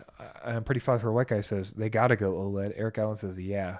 I sure hope so. I can't imagine. Sister Creed says 2 props for $11. Yeah, that's gonna be where they're gonna start upcharging us on stuff. Yeah, man.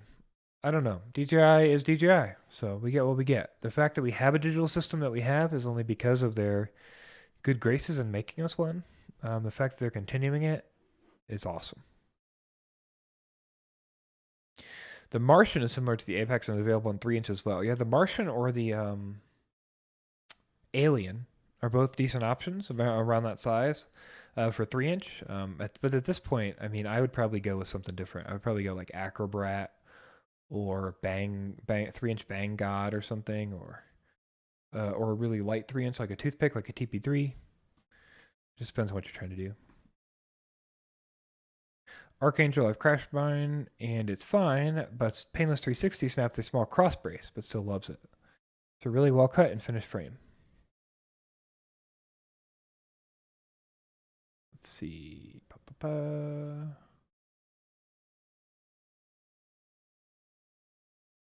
Dan Richmond, I have the 5-inch Martian 2. It's 220 millimeters. I love it, but it's my only 5-inch frame, so I can't compare to anything else. Very fair. I like my 3-inch Alien. It's a micro Alien's a little basher, man. I beat it pretty hard.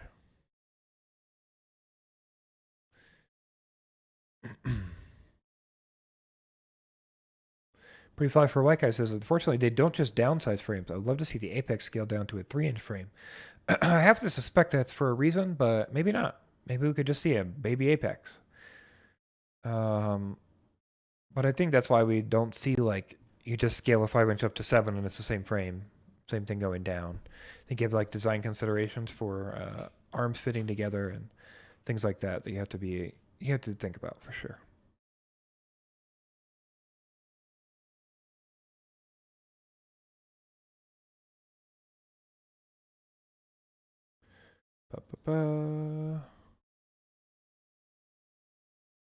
Mr. Syncopad, the dog is so cute.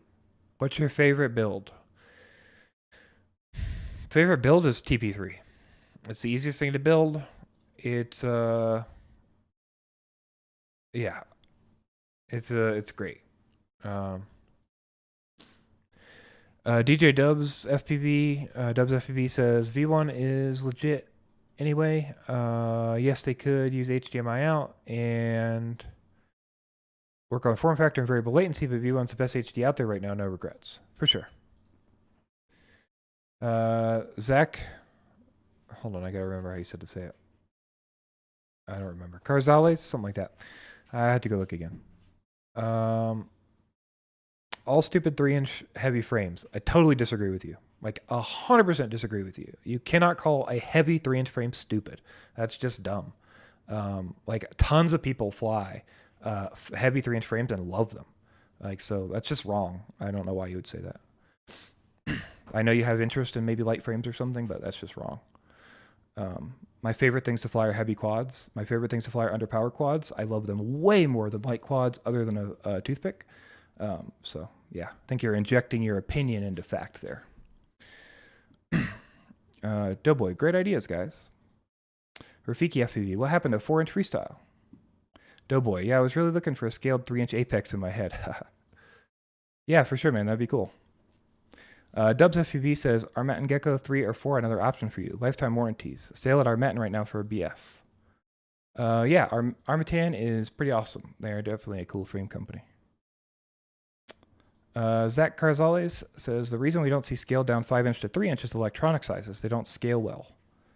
I mean, we have 20x20, so you could just put a 20x20 holes on the 30x30 frame. Otherwise, you'd have the same frame. So, Bill Grimes, have you flown the DRAC? No, I'm not even close to being in the DRAC yet. Last week was very busy. Mr. Syncopad, what motors on the TP3 and what board? Doesn't the arm snap fast? I've never broken an arm on a TP3. Like not even close to broken an arm on TP3. Although I don't beat it up, but it's also super light, so like it's hard to beat up a TP3. At least it's been my experience. So I'm running the DJI Mamba FC, the newer FC. Yeah, the Toothpick AIO, I think it's 25 amp now is the new one. Let me pull it up. And then the rest of it is the Bob build. So it's the 1303 5000 kV motors. It is the TP3 board. And then I'm running, let's see. That's not it. Let me pull up just pulled up on my thing. And I am running the Crossfire Nano, and I'm running a Nano 400 analog VTX, the Tramp analog Nano 400. I'm not a fan of that at all. It's super unreliable. I have two not work out of the box. It's just what I had at the time. So let me see if I can pull this up for you real quick.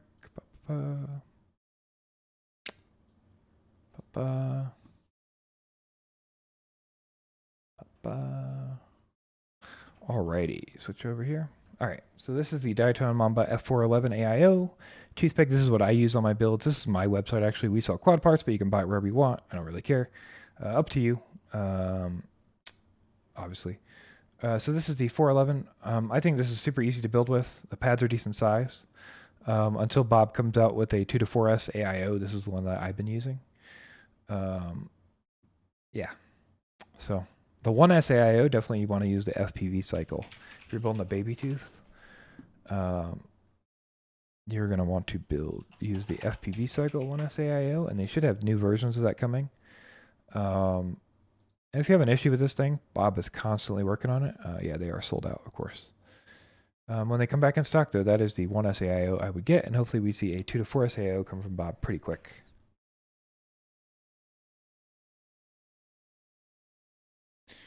All right, let's see.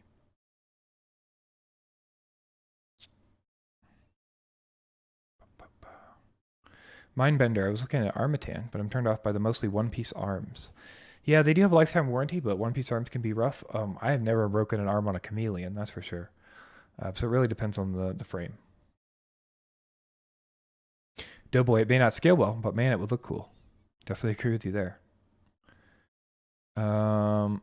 Rob Schlicht says, I've broken the top plate that the FC mounts to on a TP3. Well, that's interesting. Okay, I could see that. The little Z looking thing. Let's see. Pretty fly for white guy. 3-inch builds crash so hard without breaking if you're flying the correct frame. Yeah, my Micro Alien for sure. Acrobrats, things like that. Dubs FPV. Heavy is not bad for freestyle. Great for throwing around your quad over trees, etc. If you're racing, yes, you probably want a lighter frame. It can go bottom mount instead of top mount. Yep, that's pretty much my feelings on that. If you're not racing, fly what you like. So, let's see.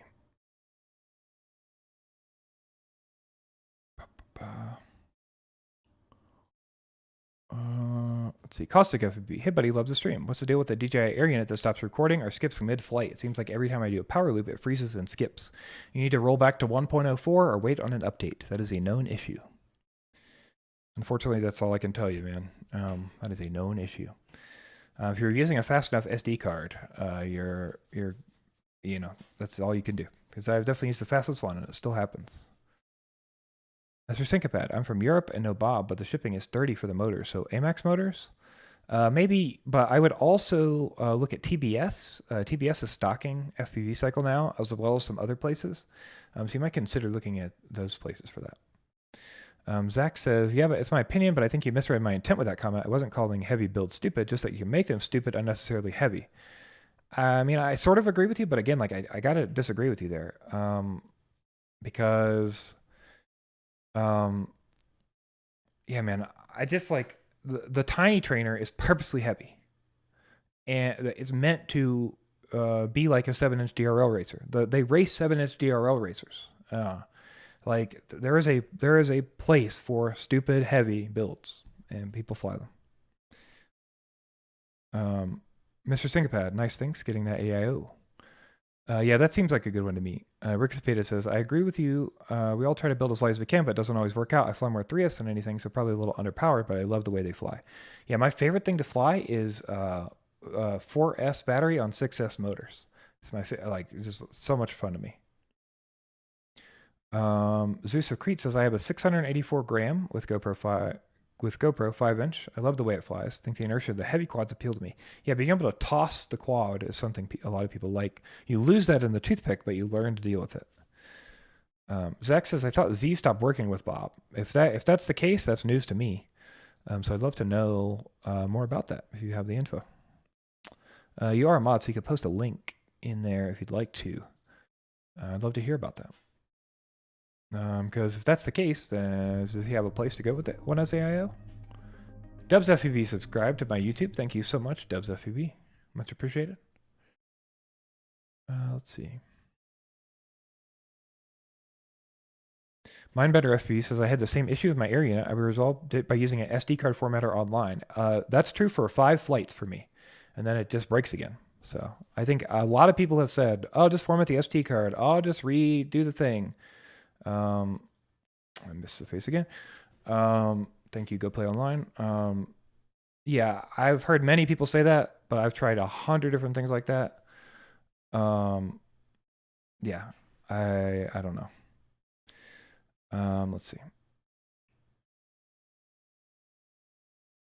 see. The Sector 5 V3 is like 800 grams. I love the way it flies. Doughboy says, I use 5S on 6S motors. I love it. Eric Allen says, I have 5-inch 4S with 1950 kVT motors, and I love it. Yep. I think a lot of people do this, actually, it turns out. Zach says, I thought they built the DRO Racer 4 to be 1.2 kilograms to slow the quad down for cams and spectators. So that might be true, but my point of that is that because they're all heavier quads, they're all racing on the same thing, and they love to fly them because they're fun and they're competitive. If you talk to Nurk, one of Nurk's favorite things to fly is a DRO Racer 4. Whenever he gets behind it, he's like, oh man, this thing is a blast. And he's like ripping around everywhere and having a lot of fun flying. I think it's, again, like really about what you'd like to fly. I don't think there's any like wrong build, unless you're like 70% throttle to hover. But I mean, a whoop is 50% throttle to hover and people still acro whoops all over the place. So Doughboy says, Bob's standards are ultra high. Z's couldn't hang. It may be true, but I'd love to know that with a source. That'd be cool. We'll look at that after the stream.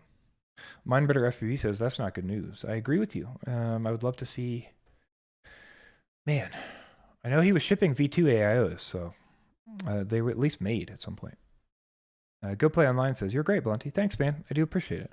I think I actually made it to the end of the chat. That's pretty crazy.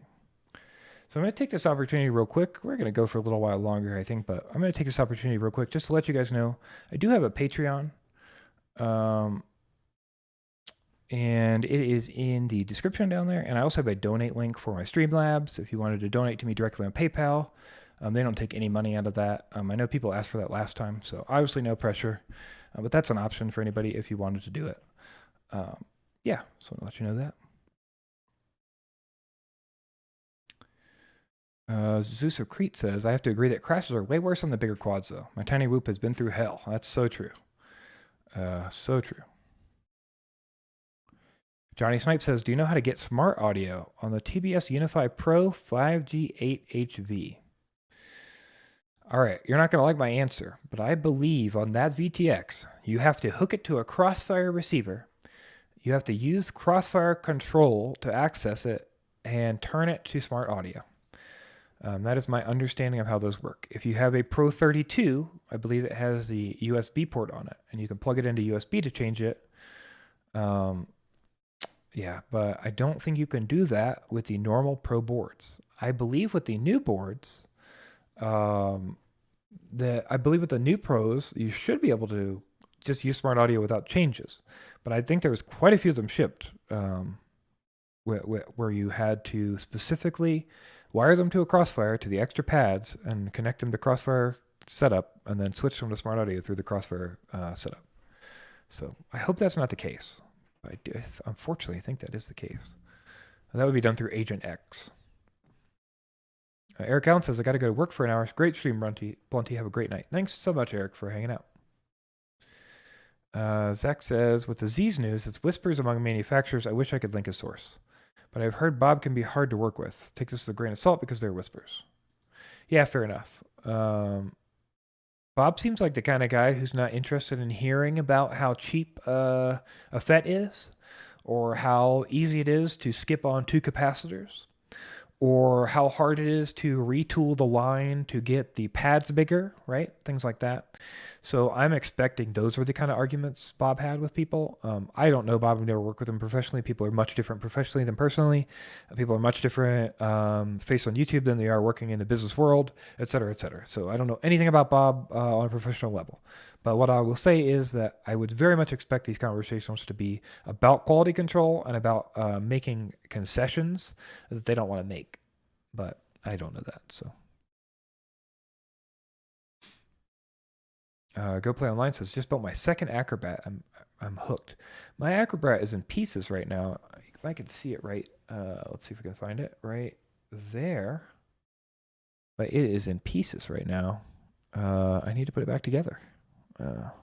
Took it apart to work on some stuff and never put it back together. HB says, do you know of any good 7-inch frames that are light and can top mount a decent sized battery?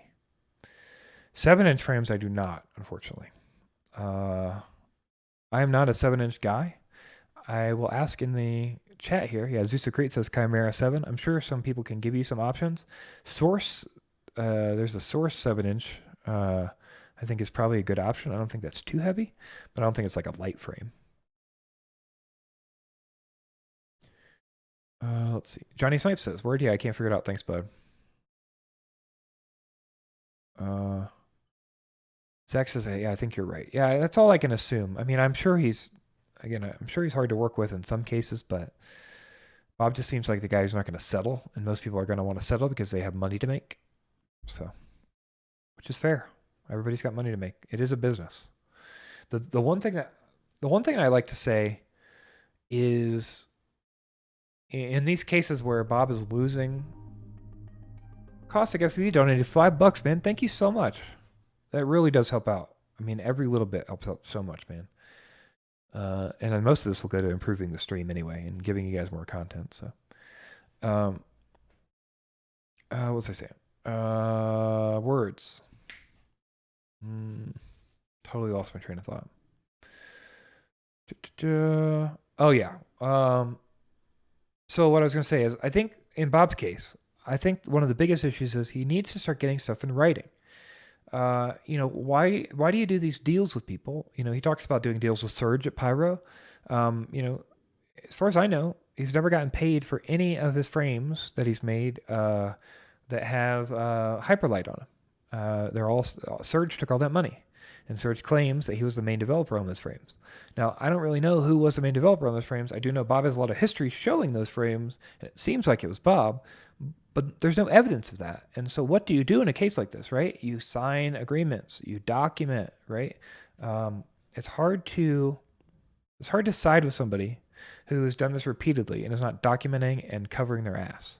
It's happened with multiple people before, what I've heard, including somebody who claims they made the original toothpick, but it wasn't Bob, though Bob made out better on that one. I don't know anything about this. Obviously, I'm 11 months in. But again, documentation. covers all this stuff. He just had another fight with Stan FPV, and they went their separate ways because Stan wanted to make this 2604 motor. This could have easily been taken care of if there was documentation for these products. That's all that I'm saying. Also, don't buy that Stan motor. The 2604, it will desync. That's a known issue. I don't know what Stan was thinking or why he didn't roll with the, listen to Bob, but that motor is known to have issues. People are already seeing it, so. Doughboy says, everyone's got a little Terrence Howard in their heart. I think that's true. I actually think that's true. It just comes out when you take LSD. Zeus Crete, Chimera 7. We got LCV FPV with the Mark IV 7-inch. Johnny Snipes Project 399 Super G for a 7-inch, Super G Plus. Fatboy says Source 1. Archangel says GEPRC Croc for big flat top deck. So that is 5 different frame recommendations for you there from 5 different folks. Zeus Crete says LOL. Yeah, Zach says your comment made me actually laugh out loud. To the Terrence Howard comment. Source 1 is a good 7-inch, says Fatboy. Yeah, I've heard good things about the Source 1 7-inch. That's something that UAV Tech recommended to me previously. Pretty Fly for a White Guy says iFlight low riser, 7-inch iFlight low riser. I like that idea. Doughboy, has anyone been flying their 5-inch quads inside their home? I've been doing this solely lately. No. No. No. Static FPV says, you have to know, or have been told you look like the love guru. Thanks for the midweek FPV fix. Well, you're going to be excited to find out, Static FPV, that I have never heard that before. You're the first one who's ever told me I look like the love guru. I've gotten a lot of long-haired individuals or other characters in shows.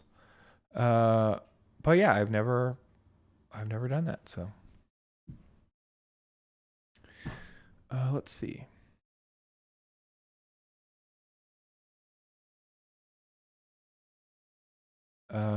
Zach says, don't you secretly love the bit of drama, though? I love it and hate it, man. You know, we talk about it on the FPV news and stuff. You know, we talk about on the Discord, on Bardwell's Discord, a lot about the drama. It's something to talk about. I just think it's hard. You just have to be careful about how much drama you have, right? Because you still want to be like a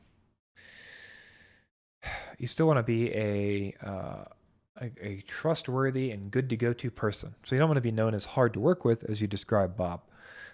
Whether it's for a good reason or not, right? You just don't want to be known as that. So.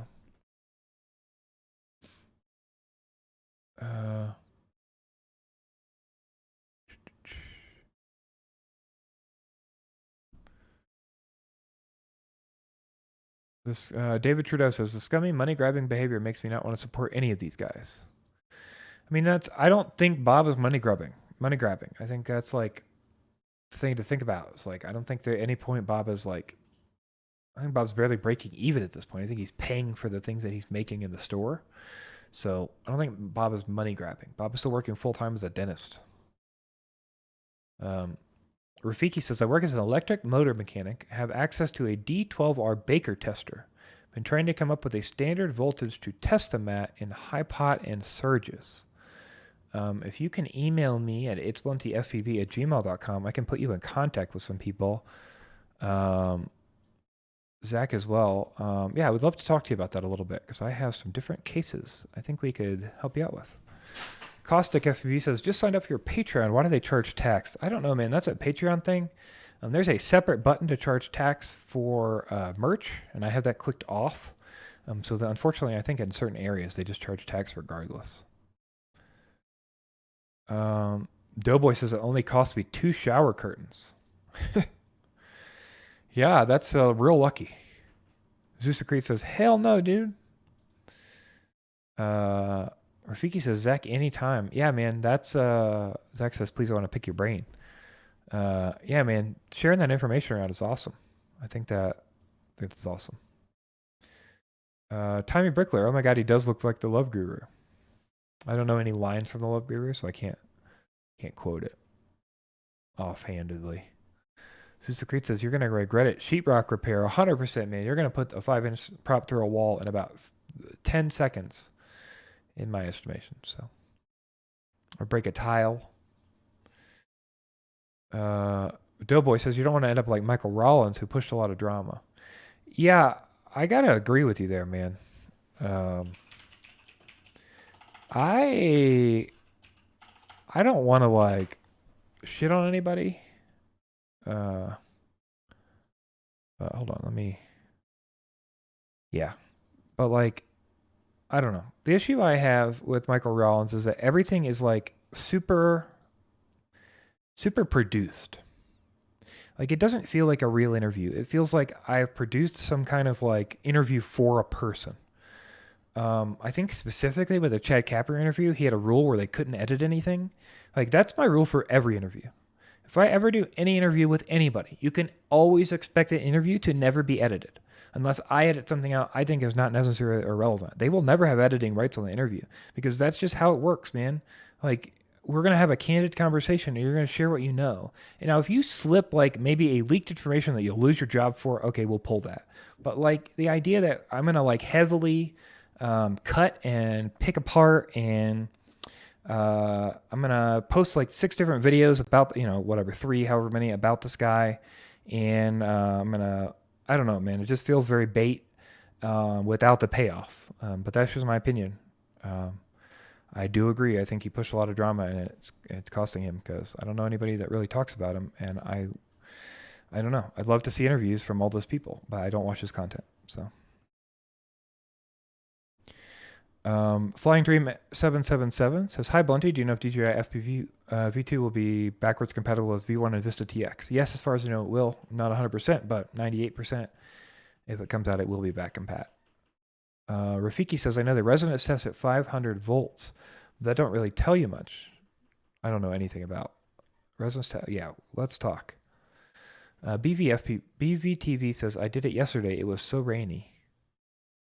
I'm not sure what you were talking about there. I think I missed that. All right. Mr. Syncopad says, I live with Bob and Ricky Martinez for 2 months. Bob's a great guy in all ways. He likes to be smart, but he is. His only flaw is trusting people too much. That's the impression I get from him too, man. He just works with everybody, and that's his downfall. Interesting to hear, though, that you live with him.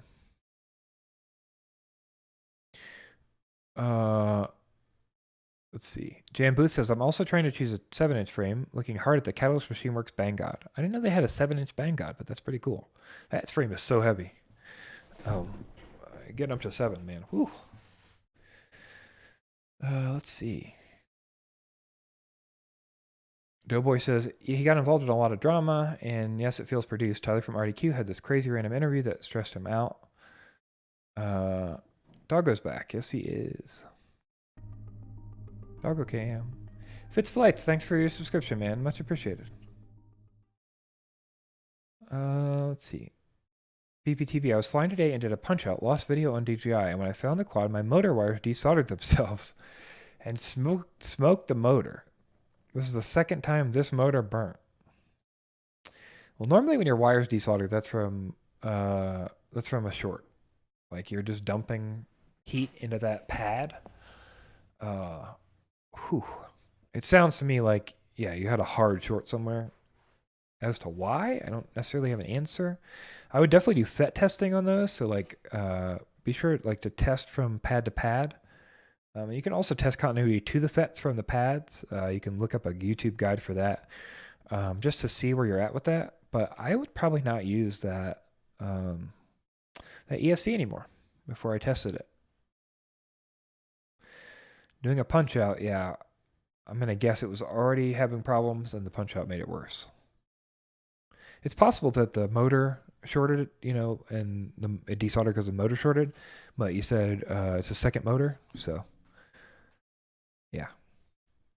Jeff for FPV says he's bad for the FPV community. Yeah, again, I don't really want to talk shit, but it's just the facts that's what I believe. Doughboy says no one wants anything to do with him anymore. Nobody trusts that guy now. Yep.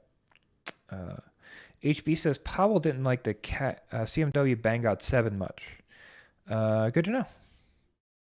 Pavel is a great figure in this community. Pavel Spakowski. He's a Polish YouTuber, I believe, but does YouTube videos in English for all of us, which is great. Zach says, Tyler from RDQ is another interesting character in the FPV industry. Yeah, we really have like a kind of a who's who of FPV. You know, we got Tyler running RDQ, we've got Trappy running TBS, we've got Bob running FPV Cycle. A lot of strong figures in the industry.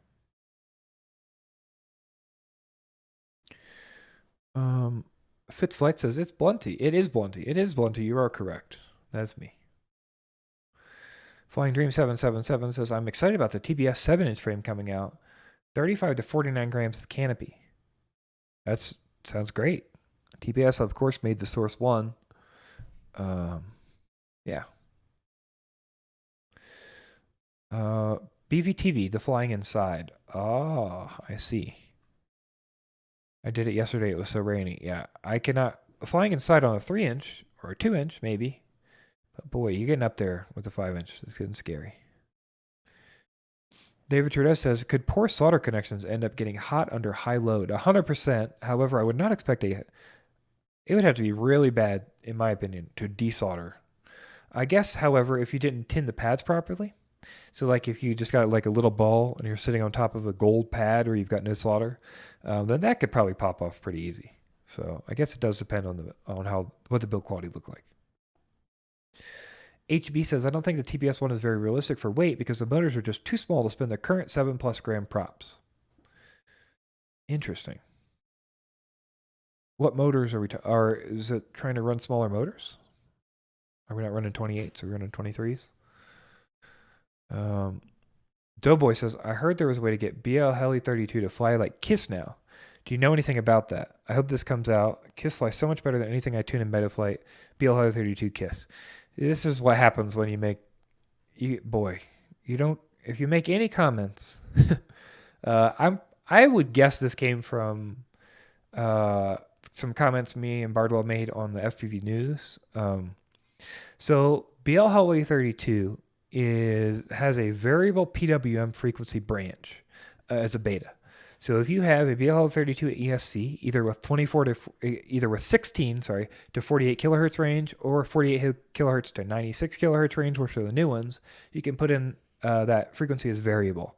So you can scale from the bottom to the top linearly across the throttle. So you can set the bottom to 16 kilohertz, the top to 48 kilohertz. You still get the torque response and the throttle response at the low end, and then you transition into a more efficient PWM frequency at the high end. So you kind of get best of both worlds. Now, I talked a lot about the possibility that KISS is actually running variable PWM to achieve what it's doing. We don't know that at all because KISS is closed source and we don't actually have that information, but KISS claims to run 128 kilohertz PWM frequency. Now, if that's true, let's think about what we know about PWM frequency.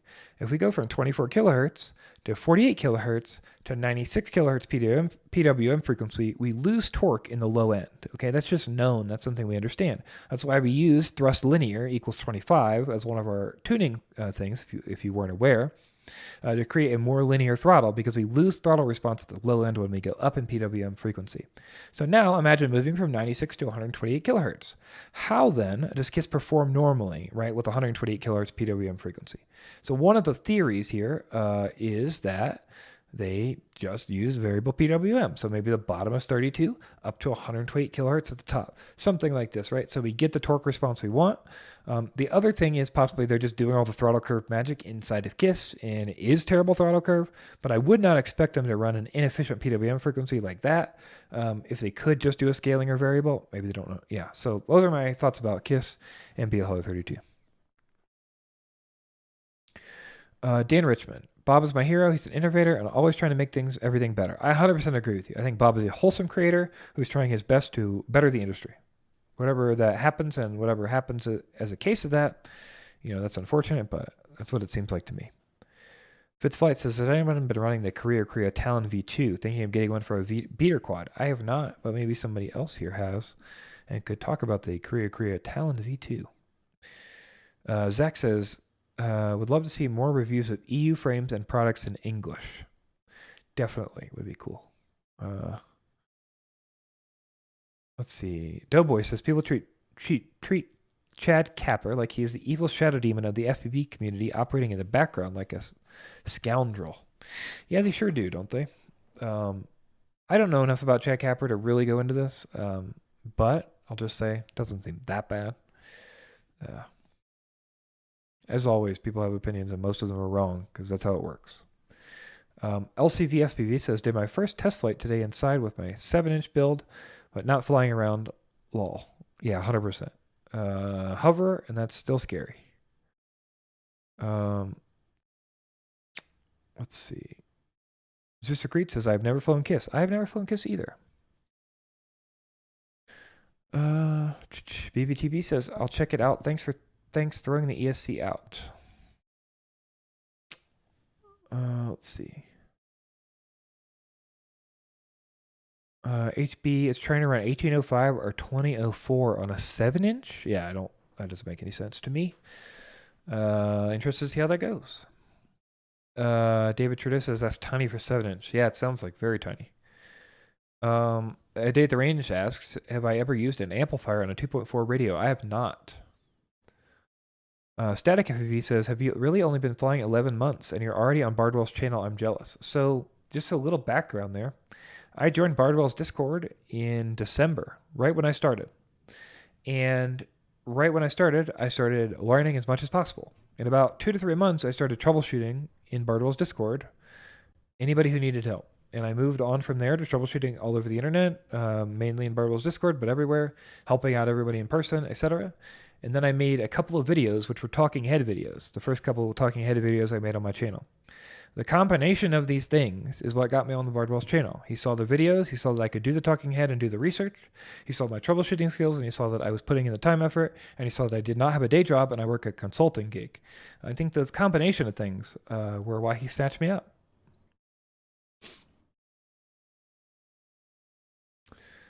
Let's see. Mr. Sigapad says, why does high PWM frequency have a bad response and low throttle?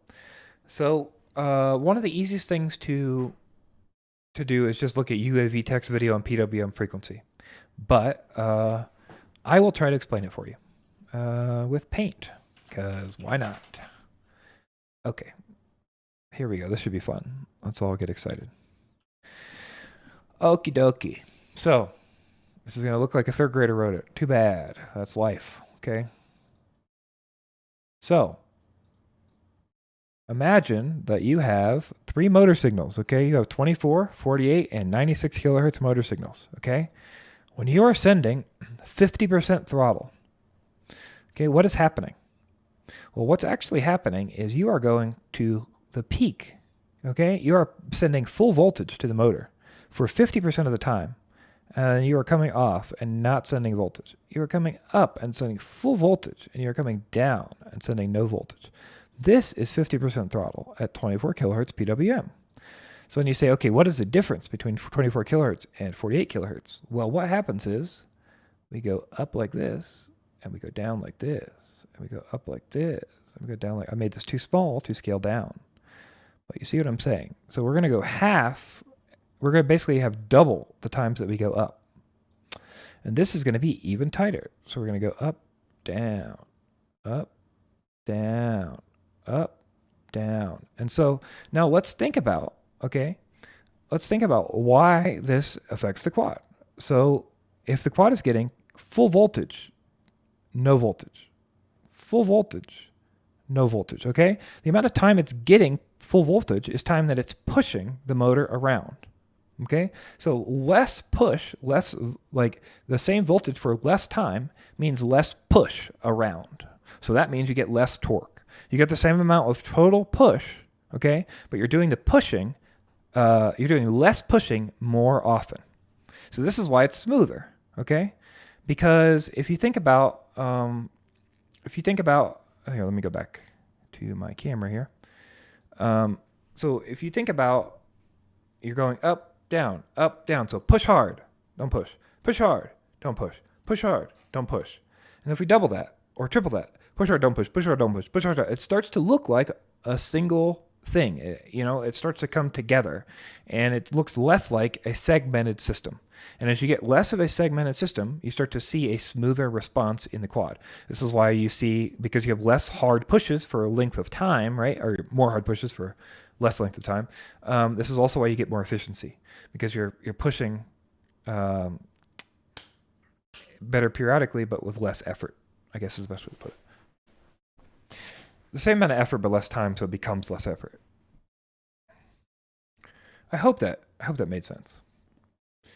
HB says, it's tiny even for a 5-inch. Yeah, right? That 7-inch is super light. Tiago Rema says, FedTech ESC, I don't think they use normal PWD. I assume you mean PWM. Yeah, I don't know too much about it, which is, it's hard for me to speak to it because it's closed source. Just theories we have, so. Zach says, KissFly is so amazing, but I've never burned more ESCs on any other setup. Yep, especially the Flyduino 4-in-1s. They are known as fireballs. Don't buy a Flyduino 4-in-1. Buy FedTech if you're going to buy an ESC for Kiss. A Day at the Range says, I need a good whoop to fly inside with DJI. Believe it or not, I've never had one. Also, what's the downside of 4,000 kV with the Flywheel Explorer 3S or 4S line for best range? So I cannot answer you on the Flywheel Explorer. I would look at Bardwell's reviews. There's a lot of reviews out that Flywheel Explorer was super popular. And then I would also go look at Dave C. Like, that's the original inspiration for that quad. I would go look at Dave C's build of that quad and see why he did the things that he did. Let's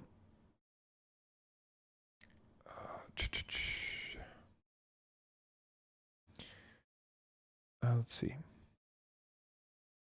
You said, I need a good whoop to fly inside with DJI. Believe it or not, I've never had one. So the only things worth flying inside right now are like Beta FPV 75 or 85X HD that have a D-case Vista. Or I would say like a Alpha A85, right? One of those size quads. There's a few different ones in that bracket. I fly Alpha A85. They're just heavy, man. So you can't fly them like a whoop. But if you just want something DJI to get inside, I would probably go that direction.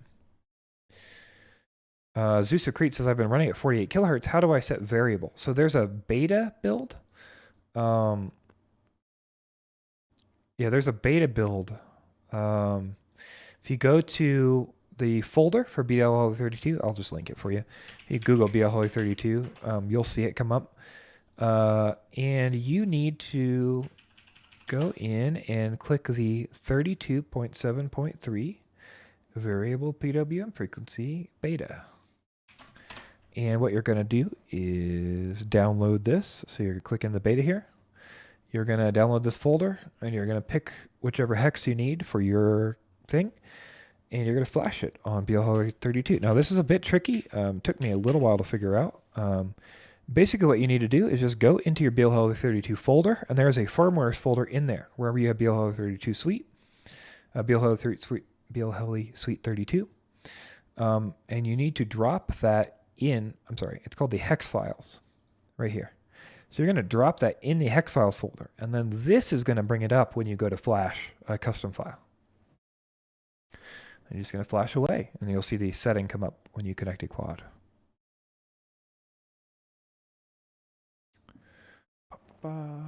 Back to the face. Okay. Mindbender FPV. I love my Transect Beetle for inside the house. Yeah, Transect Beetle is probably as big as I would go by far. But it's cool that some people get that in the house, and it's okay.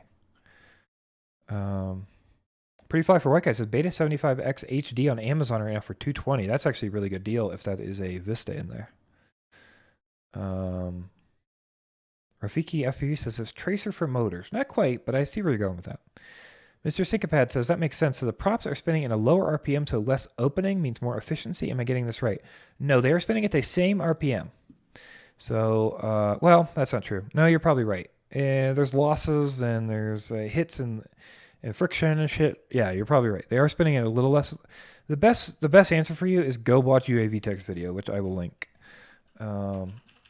This is the test code, and then this is UAV Tech's video on PWM frequency. Because he found that it wasn't extremely intuitive because He thought that there would be a difference in response that he did not see. He was actually getting more throttle response at some places on 48 kilohertz, and it wasn't easily explained. So I would consider looking into that.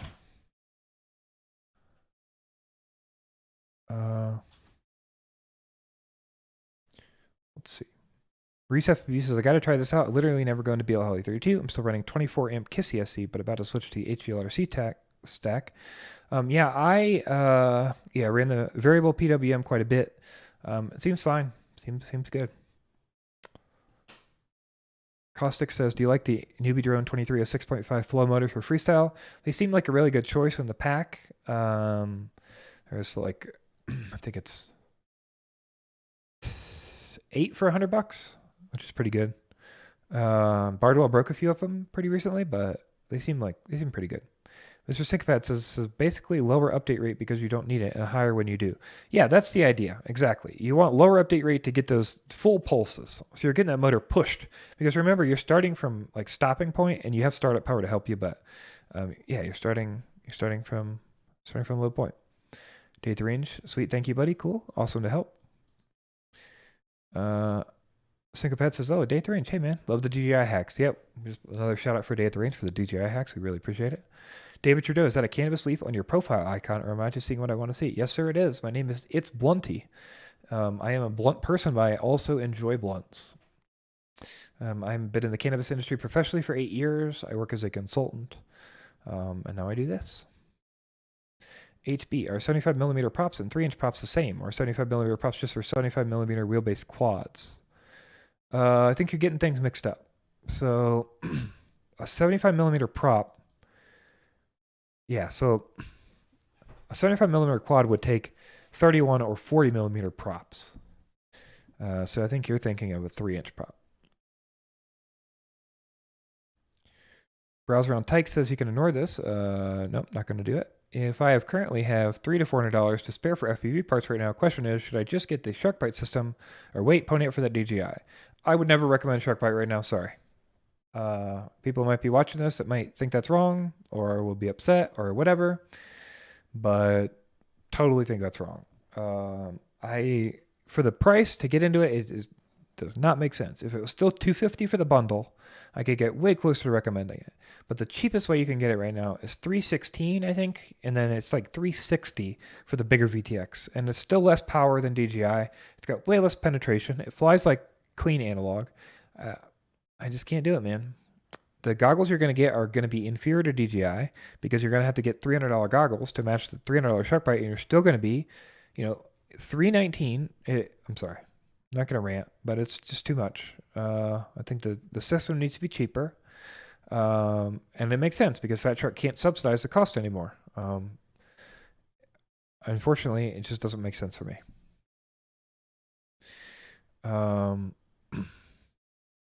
Doughboy says, somebody please try it. I certainly did.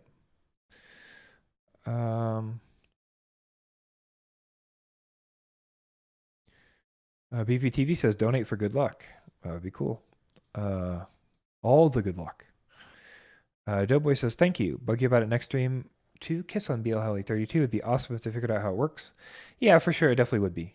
Doughboy says, your cognitive ability is astounding for a stoner. You've never seen me not high. Nobody has ever seen me not high. I've been high I have a lot of really bad back problems and other nerve issues. So I have basically been high every time you've ever seen me and every time I've ever interacted with anybody or troubleshooted anything. So I'm a high functioning stoner because I'm constantly high and I've kind of learned to work with it. Yeah. Let's see. Browser on Tyke. Yeah, man, that's exactly what I was thinking about. Currently running analog Fat Sharks. Yeah. Dale Wentz, if your ratio to the SharkBite makes sense as you can use with analog on the same frequency. You can use analog with DJI on the same frequency too. It's 25 megabits per second. Put analog on the low side, everything will be fine. There's no reason to say that it doesn't. I've flown with plenty of people. I think that's way overblown. Also, as a Woot Flyer, they have a small digital VTX. The problem is it's only 11 grams. So 11 grams is not light enough to put on anything useful. Like the DK's Vista with the Nebula is 15.6 grams. I don't know if it was 8 grams or 6 grams. Way better. Way better. Hopefully we'll see that. But I don't know that they have room to fit the ASICs and chipset that small, so. Rafiki FPV, thanks for the subscription, man. Pretty Fly for White Guy FPV says, you must not smoke. Cognitive reasoning has nothing to do with being a stoner. I must disagree with that. I think you're totally wrong there. Because I think this is like a... Oh boy, I'm going to get in trouble with a lot of people here. I think a lot of people say that it doesn't affect your cognitive ability. It's just a person, but it does. Like, it definitely does. Especially if you never smoke, it does. The thing that I'll say is, like, there's plenty of times, and many people who smoked know this has happened to them. You smoke, and you forget what the fuck you were doing. Or you say something, and you totally forgot about this other thing. Or you're looking at this thing, and you forgot you have to go get something out of the oven, okay? Those are things that, like, are still cognitive ability, right? Because that's going to affect how you solder a board when you're soldering a board. That's going to affect how you flash something when you're flashing and typing in all the CLI commands. I do think it affects you. I think if you smoke all the time, it doesn't affect you as much, and you learn to deal with it. That's what I would say. But yeah. Fatboy FPV, I'm the same. I smoke 18 hours a day. I think a lot of people do. Mr. Sycopath says, that was such a cool job. Did you consult on strains, favorite strain? Favorite strains are gas, diesel, ammonia, burnt rubber strains. Pesticide, like any of those smelling strains. They always get me where I want to be.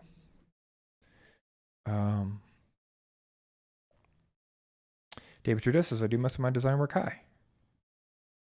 All right, we're coming up on 2.5 hours of the stream here. I think I'm going to start wrapping it up here, so I'm going to knock a couple more questions out, and then we're going to call it a day. Fly day in Colorado with Blunty. Yeah, I'm happy to do that, man. Pretty Fly for a White Guy, I'm sure will come out, and I got some guys who want to come out for sure. Yeah, let's talk about it. Email me at itsbluntyfpv@gmail.com. Maybe we can make it happen. Rafiki FPV, I'll email the stream. Email after the stream and I can catch that email. Yeah, itsbluntyfpv@gmail.com. Do not like sativas, Archangel. I just saw that. Yeah, sorry. Doesn't get me anywhere. I don't feel it. Let's see. Dale Lent says, well, that's what happens when you get old also. Yep. Static FPV, yes it does. Speaking the truth, Blunt. Yep, I just like to tell the truth, man. That's what... I'm just telling you what I feel, you know. Browser on tight, better than smoking cigarettes all day. That is 100% true. However, I think eventually I need to stop smoking flower. I can feel it in my lungs. Not going to lie there either. Fatboy FPV, I've been smoking all day, every day for over 30 years, and I code during the day. That's a bad stereotype. I agree. It's definitely a bad stereotype. It's just if you smoke all day, you don't have it. But if you don't smoke all day, then, yeah, sometimes you have cognitive issues. So.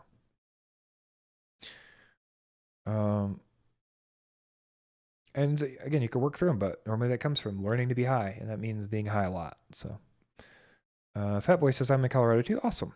Let's get together. Maybe I'll post something up. I need 1,000 subscribers to be able to make a community post so you guys can all see it. So when we get there, maybe we can try to plan something out, or otherwise I'll try to figure it out. Ryzek says, I spoke several times daily, 4 to 6 times with a dab pen. Not cartridges, actually function fine through the day. I have had people rip my dab pen and completely shut down. So that's what I'm saying. Yeah, 100%.